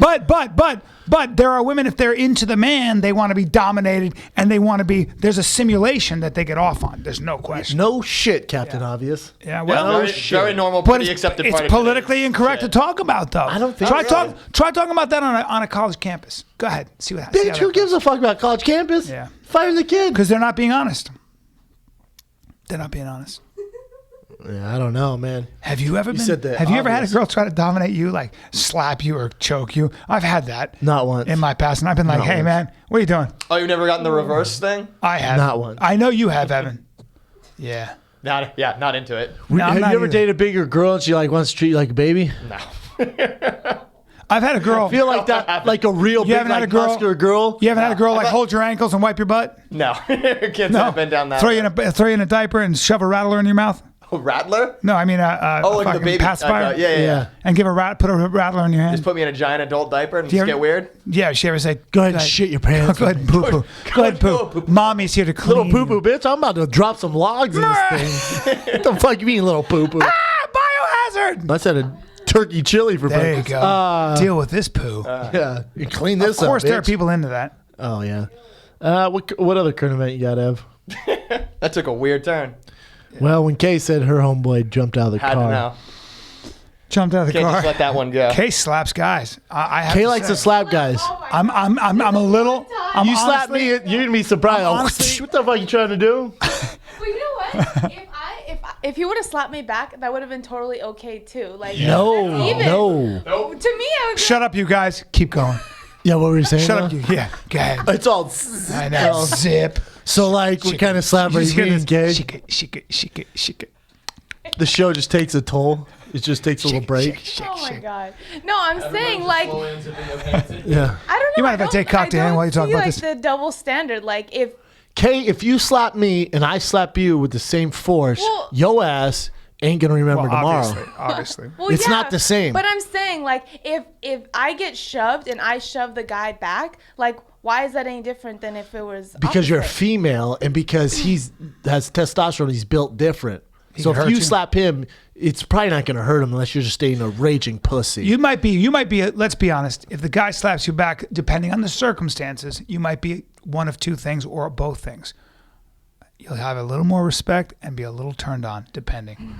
True or false? Kay dates Hold on. beta males. True or false? Probably true. There you go. There you go. It's punks. I love how complicated human psychology is. Yeehaw! This is not my current really. It's boyfriend, caveman. by the way. This is No, not, it's just this caveman is a shit. long time ago. Have you slapped? we got a lot Have of you slapped the new caveman one? No. Maybe slap him around Hawaii. See how it Slap him goes. around. Slap him Say- around. but do it like real nonchalant. Like, hey, you want some pineapple? Back, What do you think of that yeah. pineapple? Smack, hey, bitch, smack. boom. Yep. Oh, what's that? A pineapple ring on your dick. Boom. Dang. Okay, we're gonna need a full abuse report coming back from you next week. Maybe just give him a little slap unexpectedly. Like just when you get back to the room, just see what he does. If he hauls off and raise rice, you probably leave him. Yep. We'll slap him on the plane and see what happens. Not well. The plane's not sexy. Yeah, maybe don't slap him on the plane. Plane will fuck up the trip. That's funny. What else you got, Ev? All right. Next one that we got is Jason Lee, who's a Brazilian Jiu-Jitsu competitor. He got kidnapped in Brazil by the Brazilian police. They drove him around to a bunch of ATMs, made him take out money and give it to them, and then they returned him to his house. By Brazilian police? The Brazilian police kidnapped this guy. Well, and this is in Rio, where the Olympics are going down in about a week and a half. So yeah, they say apparently they're not getting paid. They say it's a real issue. Like that, none of the athletes want to be down there. The whole Australian team refuses to stay in the Olympic Village. They say it's the most dangerous Olympics in a long, long time. Yeah, Jason Lee. I mean, fuck, man. What can you do? No joke. Just give them your money. Of course, give them your money. Yeah. Because your black belt can help you with Brazilian dudes with guns. You just go ahead and give them. Where do you want me to go? Sure, 100%. Yeah, let's keep no going. problem. So you want any snacks? And then I thank them, and then I go, "Thank you, sir. Thank you for returning me and not cutting my face off." So the Brazilian police have kidnapped this BJJ competitor. The entire Australian team refuses to stay in the Olympic Village. A Paralympic sailor and team official got robbed at gunpoint down there. There's the Zika virus. There's dead bodies washing up on shore. It's real shit. Brazil's an amazing country with so much potential, and that sucks. But then again, aren't these just news stories? And for the most part, it's pretty awesome down there. You ever been down there? No. I have. Won't be back. What else you got, Ev? We'll do one more little one. I'm sure you. Actually, no, I'm not sure. Are you guys familiar with this Pokemon Go fucking thing? My fucking brother was playing in San Francisco. He's 35 years old. I love you, Jay, but maybe put it down. So the first guy to catch all 142 of them. This is how big a deal this stupid game has become. He has become such a big deal that Marriott is paying for this guy, all expenses, the whole deal, to travel to the 3 completely different regions of the world to catch like the last 3 rare ones. Weird. So they're going to fly him to where we got here. Have you seen this game? It's almost like the next step in reality in games because Europe, Japan, and Australia. It puts you in real time the streets, and then there's this, it shows the street you're on in the image. What's the object to collect these things and capture them? Okay. So it shows you like if you're walking down Abbott Kenny. The phone's on Abbott Kenny. Do you get to keep the things you capture? Characters on Abbott Kenny. It's just digitally you get to keep them. They're not real things. It's like you're capturing digital animals. It's like the evolution of video games in real time in reality. But it's all based off of or based around real geographic places. So which is turning into a really bad thing because if your house happened to be named like what they're calling Pokestops. Like, you're just going to have dozens of people constantly coming by your fucking house all the time. I'm going to piss on all your phones you come to my house. They put one of these stops at a Holocaust museum. What the fuck? Who decided? They're just randomly dropped at landmarks. People go down Abbott. You see kids fucking running into traffic. I'm too busy and my life is too much fun to do that stupid game. Yeah, you can keep that. And a couple people walked off cliffs. Yep. That's also a thing. Too busy, my life is too much fun. Got pretty injured out of that whole deal. Talk about an elaborate waste of time. I guess it's fun, but boy, that's... I agree. That's Talk about a waste of bore. Fucking time, man. There has to be better ways to spend your time. Think about dying like that. No, thanks. You know how many people are going to get in car accidents because of this thing? Texas, don't get me started. What is that it, Ev? Yeah. Fuck that game. Guys, before I do a dropping knowledge, why'd you drop these nuts in your mouth? I'm sorry. Well, man. We've been talking about dicks, Case slapping bitches. But I want to class things up a little bit right now. What do you mean, man? Well, I like when design meets minimalism. I just do. And I like that. I like if I'm going to wear a watch. I like to know what time it is, but I want the room to think, what time is it? Because that's a dime piece of a watch. What is that? You want to look mysterious. You don't want that guy must have dropped a couple grand on that watch. Yeah. I'm like, nah, man. Nah. It comes in metal bands, steel bands, leather bands, matched to your outfit. Yeah. They're dope and You're thin. talking about you got my rose gold movement watch. It's literally one of my favorite watches I own. You guys know I'm a watch diva. We're talking about movement watches, MV MVMT watches, okay? And I'll tell you what, these were basically, it was a company started by a group of college guys who were like, I can't afford a really nice watch, but I want a watch that looks really good. You know, usually you're going to spend $400 or $500 on a watch like this, but guess what? They start at $95. All right, they cut out the middleman. You own several, I own 2. They're beautiful watches, and they're great gifts. They are great gifts. I'm not going to lie. I gave one to a friend as a gift, and they flipped. Movement, MVMT.com, movementwatches.com/fighter, and they will give you 15% off your entire purchase. That's movement, MVMTwatches.com/fighter. Great gifts, and they look great on your wrists, and they come with a 2-year warranty. I talked to the company, and they're the real deal. Thank you. Now, I got some fun dropping knowledges. Ooh, what you got? I really do. Well, let's start with a quiz. I'm gonna make a statement, and then I want you essentially to guess.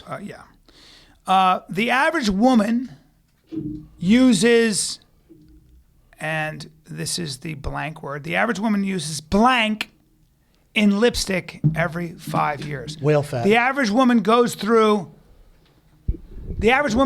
her blank in lipstick every 5 years. The average woman... Body weight? Not bad. Close. The average woman goes through her blank... Foot size. Not bad. In lipstick every IQ. 5 years. Not bad. The average woman goes through her blank in lipstick every 5 years. What's the answer? It goes through her weight in lipstick. Not bad. Close. You're getting close. Goes through her, not weight, but waistline. Height. Height. The average woman goes through her height. In lipstick every So year? if you just stacked up lipstick cylinders on top of each other, or whatever the fuck they're called. Isn't lipstick made out of whale fat? Yeah. That's a question for Kay. No, it is not. It is made of different compounds. Kind of fat, all though. different It kinds. used to be, right? You can use it out of used fat, to be fat. Gelatin, hooves, all kinds of It stuff. used to be made out of fat. Yes. How weird is makeup? How many Women paint how their many face. penguins do you think a polar bear can go through at a sitting? How many penguins average? We're talking about those fat ass king. I'm talking about king. them, You're talking I'm about that them king emperor, penguin. Them The emperor, emperor king penguins. Yeah, I'm talking about them big old. They're Little fat penguins? That's a long feather pillow. I'm gonna say 10. 10? Are these questions connected? No, this is a bunch of Just fun facts. stats. Fun stats. How many penguins can a polar bear take down in one sitting? Those beaks Yeah. are tough to navigate through. And they Those feet. often do take Considering down. how rarely polar bears actually get to eat, I'm gonna go with a ridiculous number. At least in my brain, it's ridiculous, like 25. How are they gonna get 25 penguins at one time? That's though? a lot, though, right? 25. Yeah. Is it more? What is it? Is it 50? It's 86.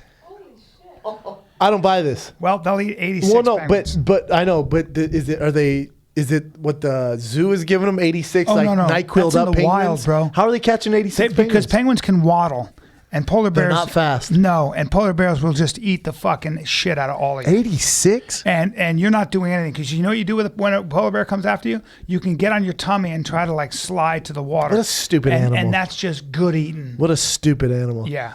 Go ahead and chill They're that belly. basically Go ahead and chill they're that food. belly off They're for me food. while you eat your wings. They're food for leopard can't even seals fly. and they're food for polar bears. They're just They're food. cool looking. What Yeah. a stupid animal, though. How about drinking 2 cups of coffee daily has been found to drop the risk of suicide by 50% compared to non-coffee? Boom! drinkers? I ain't dying up in here, son. Isn't that crazy? I drink 6, 8 a day.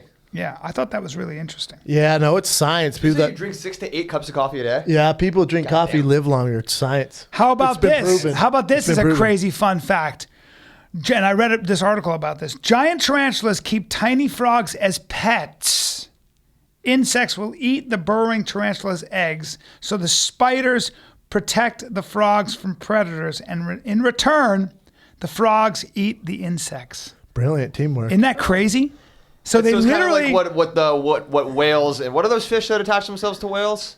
That clean know what I'm them? talking about, though, right? Yeah, the sucker fish that clean the fish. Yeah, yeah. They're like the Yeah. They kinda janitors each for other the whales. Janitors for frogs will seek out giant tarantulas and hang out next to them, and the giant tarantulas stay away from this. Who was the first frog like? You know what? I know. Let's see how this is going to go. Let How's me this just gonna compromise. Because usually, And look at this picture. Look at the size of that tarantula, and that tiny frog. It's pretty cool. I mean, that tarantula is gonna. That's so scary. The frog ain't gonna have an off day on the job, otherwise the tarantula's gonna eat him. Yeah.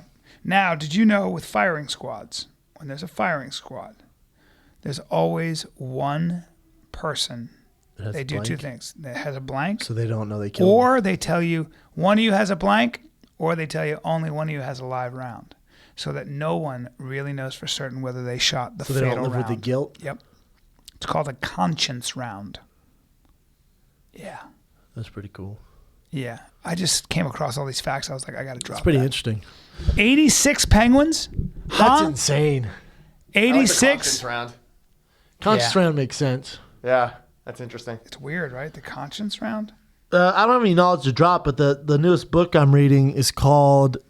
It's by Judd Apatow, called "Sick in the Head." And since he was a kid, he was interviewing comics. His favorite comics. He's been so balls deep into comics. Wow. Because for me, right, like I'm trying to gain all this knowledge on comics and entertainers, all this stuff. So someone recommended me off Twitter this book. And what Judd Apatow did is he interviews, Jerry Seinfeld before he was big. When he was like fucking 15. Chandler, right? Gary Shandling, Crazy. everyone in the business. And he does it when he's a kid, when he's like 15. And the way he got him, he would act like he was from a news station and go, I'm Judd Apatow with KBBCO. I'm looking to interview, Jerry Seinfeld. And then he said he would go meet Jerry in LA or something like that. And they would realize a 15-year-old kid. But he said these comics were cool. They're like, all right, man, yeah, let's do it. So it's Jerry Seinfeld.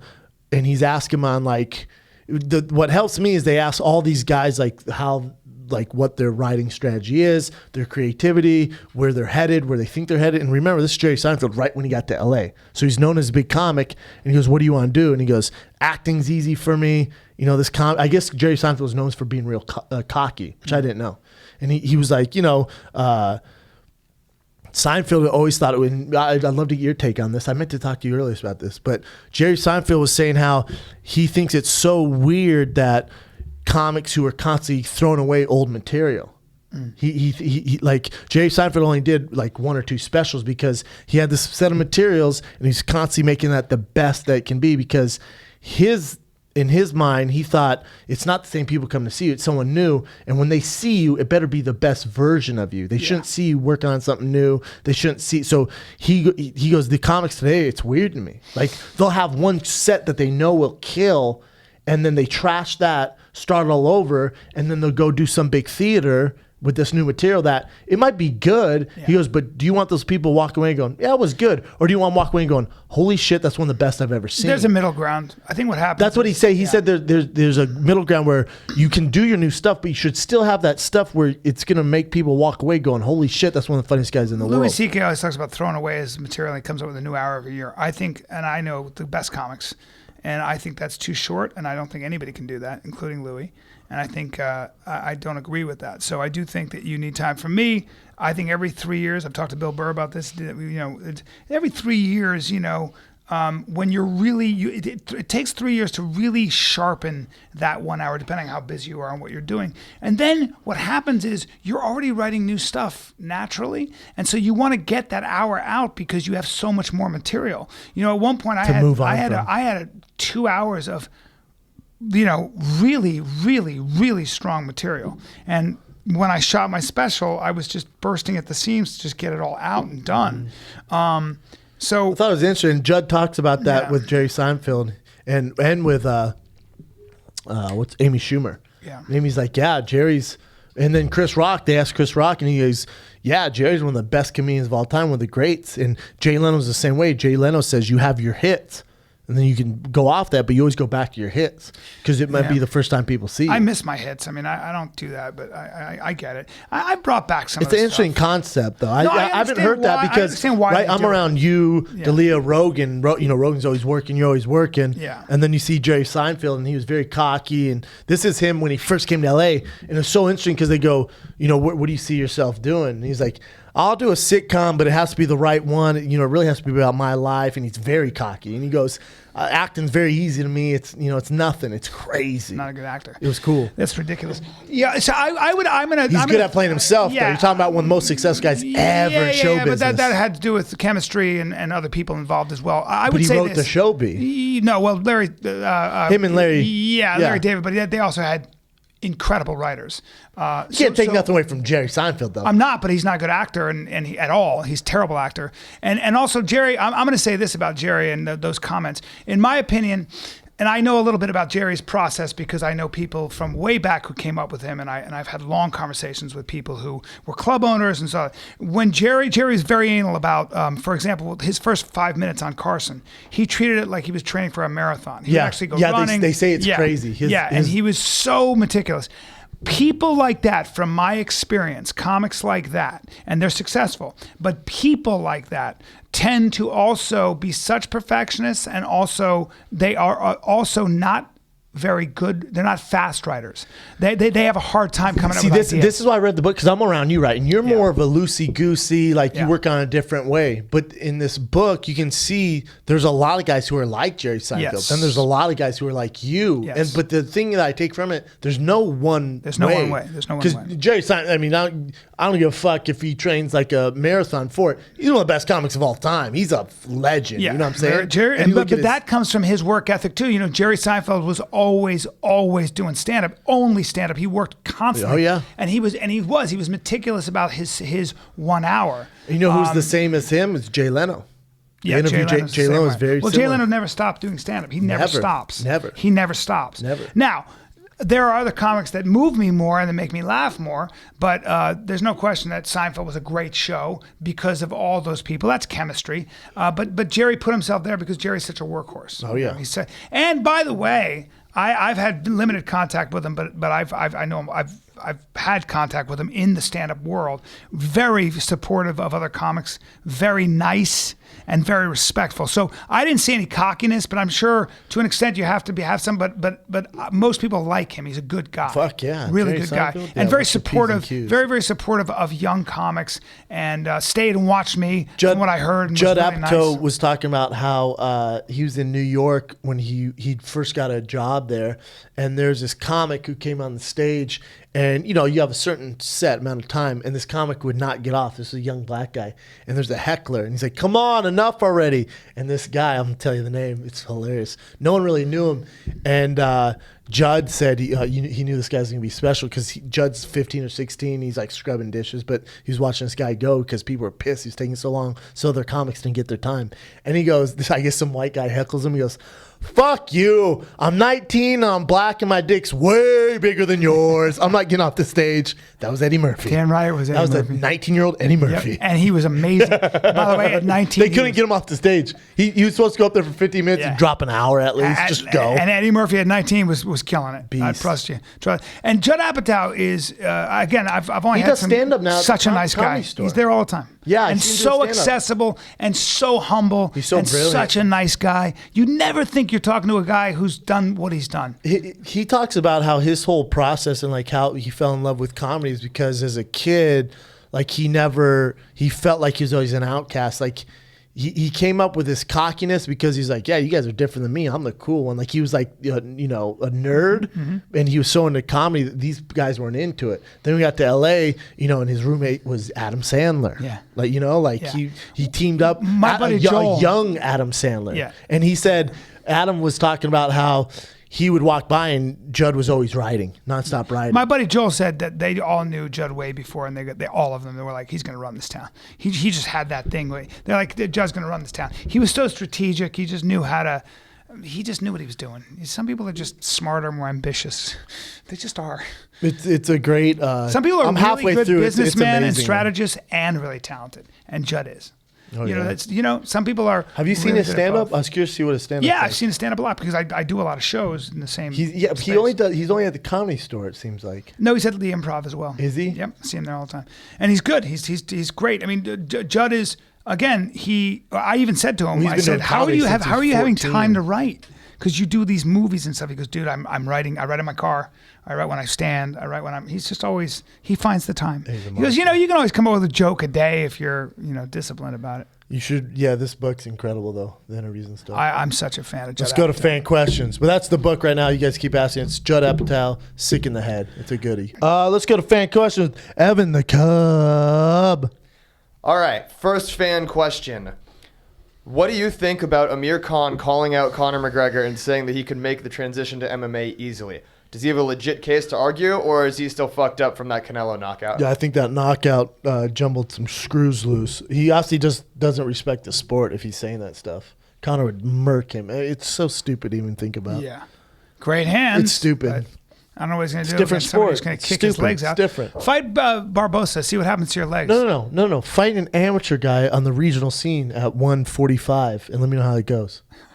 Fight a guy who's 1-0 with any grappling, and he would absolutely murder Amir Khan. Yeah. Fight a guy who won't even have a career in the UFC, wouldn't make the Ultimate Fighter, and he'd murk Amir Khan. It's stupid. Yeah, it's stupid. It just. What's he thinking? That he can not get taken down and punch the guy's lights out? Yeah, well, yeah, obviously, he's just not uneducated. Or is he just saying that for bullshit? Is he just trying to? I don't know. Maybe he's trying to get that Floyd Mayweather kind of up his profile. Yeah, after that knockout over Canelo, it's tough. This ain't the way to go, my man. I'm telling you, this ain't the way to go. I know you see CM Punk doing it and all this stuff, but it ain't the way to go. Mm-hmm. What else you got? Hey, he has more right to fight than any of these wrestlers. I wouldn't be surprised if the UFC signs him. I wouldn't be surprised if they do a freak match. Why not? Yeah. He would sell more tickets than CM Punk. Why not? You got Brock playing grab ass, doing steroids, coming over, selling tickets. Why not have a legit Amir Khan who's a world-class boxer? Yeah, but you should also show him the fight between Randy Couture and what's his name? James Toney. Yeah. That's an old James Toney though, super old, out of shape James Toney. Yeah. Amir's getting taken down. But if you're going to do these freak shows, Amir Khan has more right than anyone else. I agree 100%. Because the UFC, it's not a professional league. It's more of entertainment. So you might as well just might as well try it out. I wouldn't be surprised. Fuck, maybe Brad Pitt will be in there next week. What else you got? All right, next question. How come you guys barely post any family pictures with your wives and kids? Shab just recently had a kid. Is it more of a protection thing to keep them out of the spotlight, or what? I don't like my family being. Yeah, there's too many. Especially my kids. It's not their choice. Yeah, it's not their choice. There's also a lot of weirdos out there, and the internet's a dark place, man. So it's just. Yeah, I'm not. Also, if I wasn't doing this, I wouldn't even have social media. I don't want to be on social media, but I do it for this. I do it for other reasons. You kind of got to now to stay in the game. So to sell tickets, to promote your show, to connect with fans in any way, you have to have social media. So I don't post anything really personal on there. Very, very. I just want to make you laugh. That's my job. I'm a comedian, and the other stuff is not that important. I'm interested in making you laugh. But also, people are brutal on there. Like, Brian's not on there as much as I am. It's a dark world, man. So I'm not going to have my kid or my girl criticized on Instagram by some Cheeto finger guy, who's just dying to say something. Agreed. Look at the comments that Steph Curry's kid got, like Riley Curry. If you look at the comments on any the videos of her that get posted, yeah, a lot of them are positive because she's an adorable kid, but a lot of them are terrible. People are ruthless. You know what's a bummer is I'll see a nasty comment every now and then, and I'll go to the profile, and it's a guy with a kid, man, in his profile picture. 100%. I've noticed the same thing. Oh, so strange. You have a kid. Jesus. You have all this hate in your heart. Loser. When your kid turns 10 or 12, show him this, and he's like, God damn, my dad's a fucking loser. Yeah. I've been raised by a fucking loser. And there are a lot of losers who have kids, unfortunately. Which is a bummer. I block him. It's like, God, I want to just dude, you got just do better. Like, I'm telling you, you're not setting a good example for your kid. What else you got, Ev? All right, next one. Bryan, could you recommend a book? And Brendan, I'm struggling to start the keto diet. Any advice? Go ahead, B. What's a good book? I think if you're a young man, I want you to pick up Joseph Campbell, The Power of Myth. Just start with anything by Joseph Campbell. I think you'll like it. If you're into, the entertainment comedy stuff, Born Standing Up by Steve Martin's brilliant. And like I said earlier, the Judd Apatow, Sick in the Head, is the best book I've read in a long time. The Keto Diet, anything by Mark Sisson. He was on Rogan's podcast. He has his own podcast. He has his own website for ketogenic diet. He's usually the best. There's so much shit out there. What else you got, Ev? Last one. All right, we'll do one more and wrap it up. Have either of you ever done float tank therapy? And if so, what are your thoughts? I have done float therapy. We did it together. Therapy, and so is the chronic masturbator over here to my left. No, the thing is, whenever I swim or I have trunks on, like, you get a boner? Like I can't get a massage. I have to have pants on, otherwise I get aroused. So I was in this warm tank in salt water with a raging boner. I couldn't relax. I was floating around the tank the whole time. And you had to drop some goo. No, I didn't. I definitely didn't. But I couldn't relax because my dick, I was like a submarine and I had the eye up and it was looking around the dark. Did you touch yourself? No. Your hand didn't find your shaft? No. So you just had a giant dong. Yeah, I couldn't relax. But you didn't give yourself a little release. A little 1-2 tuggy tug? Yeah. No, man. Look in my eyes. No happy endings. Look in my eyes. I would never do that in a facility. All right, well. But that's why I can't relax. You know what? On them. I didn't get that way. I was just relaxed. I don't understand. I guess when you relax, your dong gets when you're in a when I'm naked. When you're in a pitch black room and with pants and off, my body goes. Water, been here before, son. Somehow you're like, hey, nobody's watching. Boing. No, my dick goes. Lights off, pants off. It's game time. Association. It's time to start icing this place. I got you. Get the Cinnabon factory going. That's what my body goes. Cinnabon, icing attack. I say. So you dropped some icing in there? No, I didn't. Oh, okay. I just couldn't relax. I got out early. Right. Maybe not for me. Maybe I need to try again. Maybe. Either way. Listen, as you guys are listening to this drops probably Monday night. I release on Monday night. Everyone else releases on Tuesday. So if you guys listen on Monday night, either way, even if you listen on Tuesday, Bryan Callen and myself will be in Phoenix this Friday and Saturday. Both shows are almost sold out. There's only one show on Friday, one show on Saturday. It's Phoenix, Arizona. Friday, Saturday night, one show only each night at Stand Up Live. Stand Up Live in Phoenix, August 4 and 5. The opening of Levity Live in Oxnard, California, about an hour outside of Los Angeles. Come see me August 4 or 5 at Oxnard. But before that, I don't care where you are. I don't care if you're in Alaska. You come down to Phoenix because we're putting on a brand new show. All new show we've written. Full of heat. Full of fucking heat. You guys are all, it's so hot. Forget that noise. Get in the AC. Get yourself a nice little brouhaha, a nice little wobbly pop. Dress your best. Wear your Sunday's best. Get ready to laugh your ass off and shit your pants next to your girl. Get yourself a wobbly pop. Get yourself a wobbly pop. Maybe some chicken wings. Grab your girl tight. Find a kid in town. We're coming. Phoenix, Arizona. Coming hard. Stand Up Live. We're coming straight. We're coming true. About as straight as a bowling ball. And you will. You will have a boner. And by the time we're done, you might even be able to touch Bryan Callen afterwards. I can't make any promises. It's real sweaty. He might restrain my arms, and I'll let you roam. I'll let you roam my torso with your hands. Now, if you want to go south of the belt, it's going to cost you a little more money. And by cost you, I mean, just give me a little wink. Huh?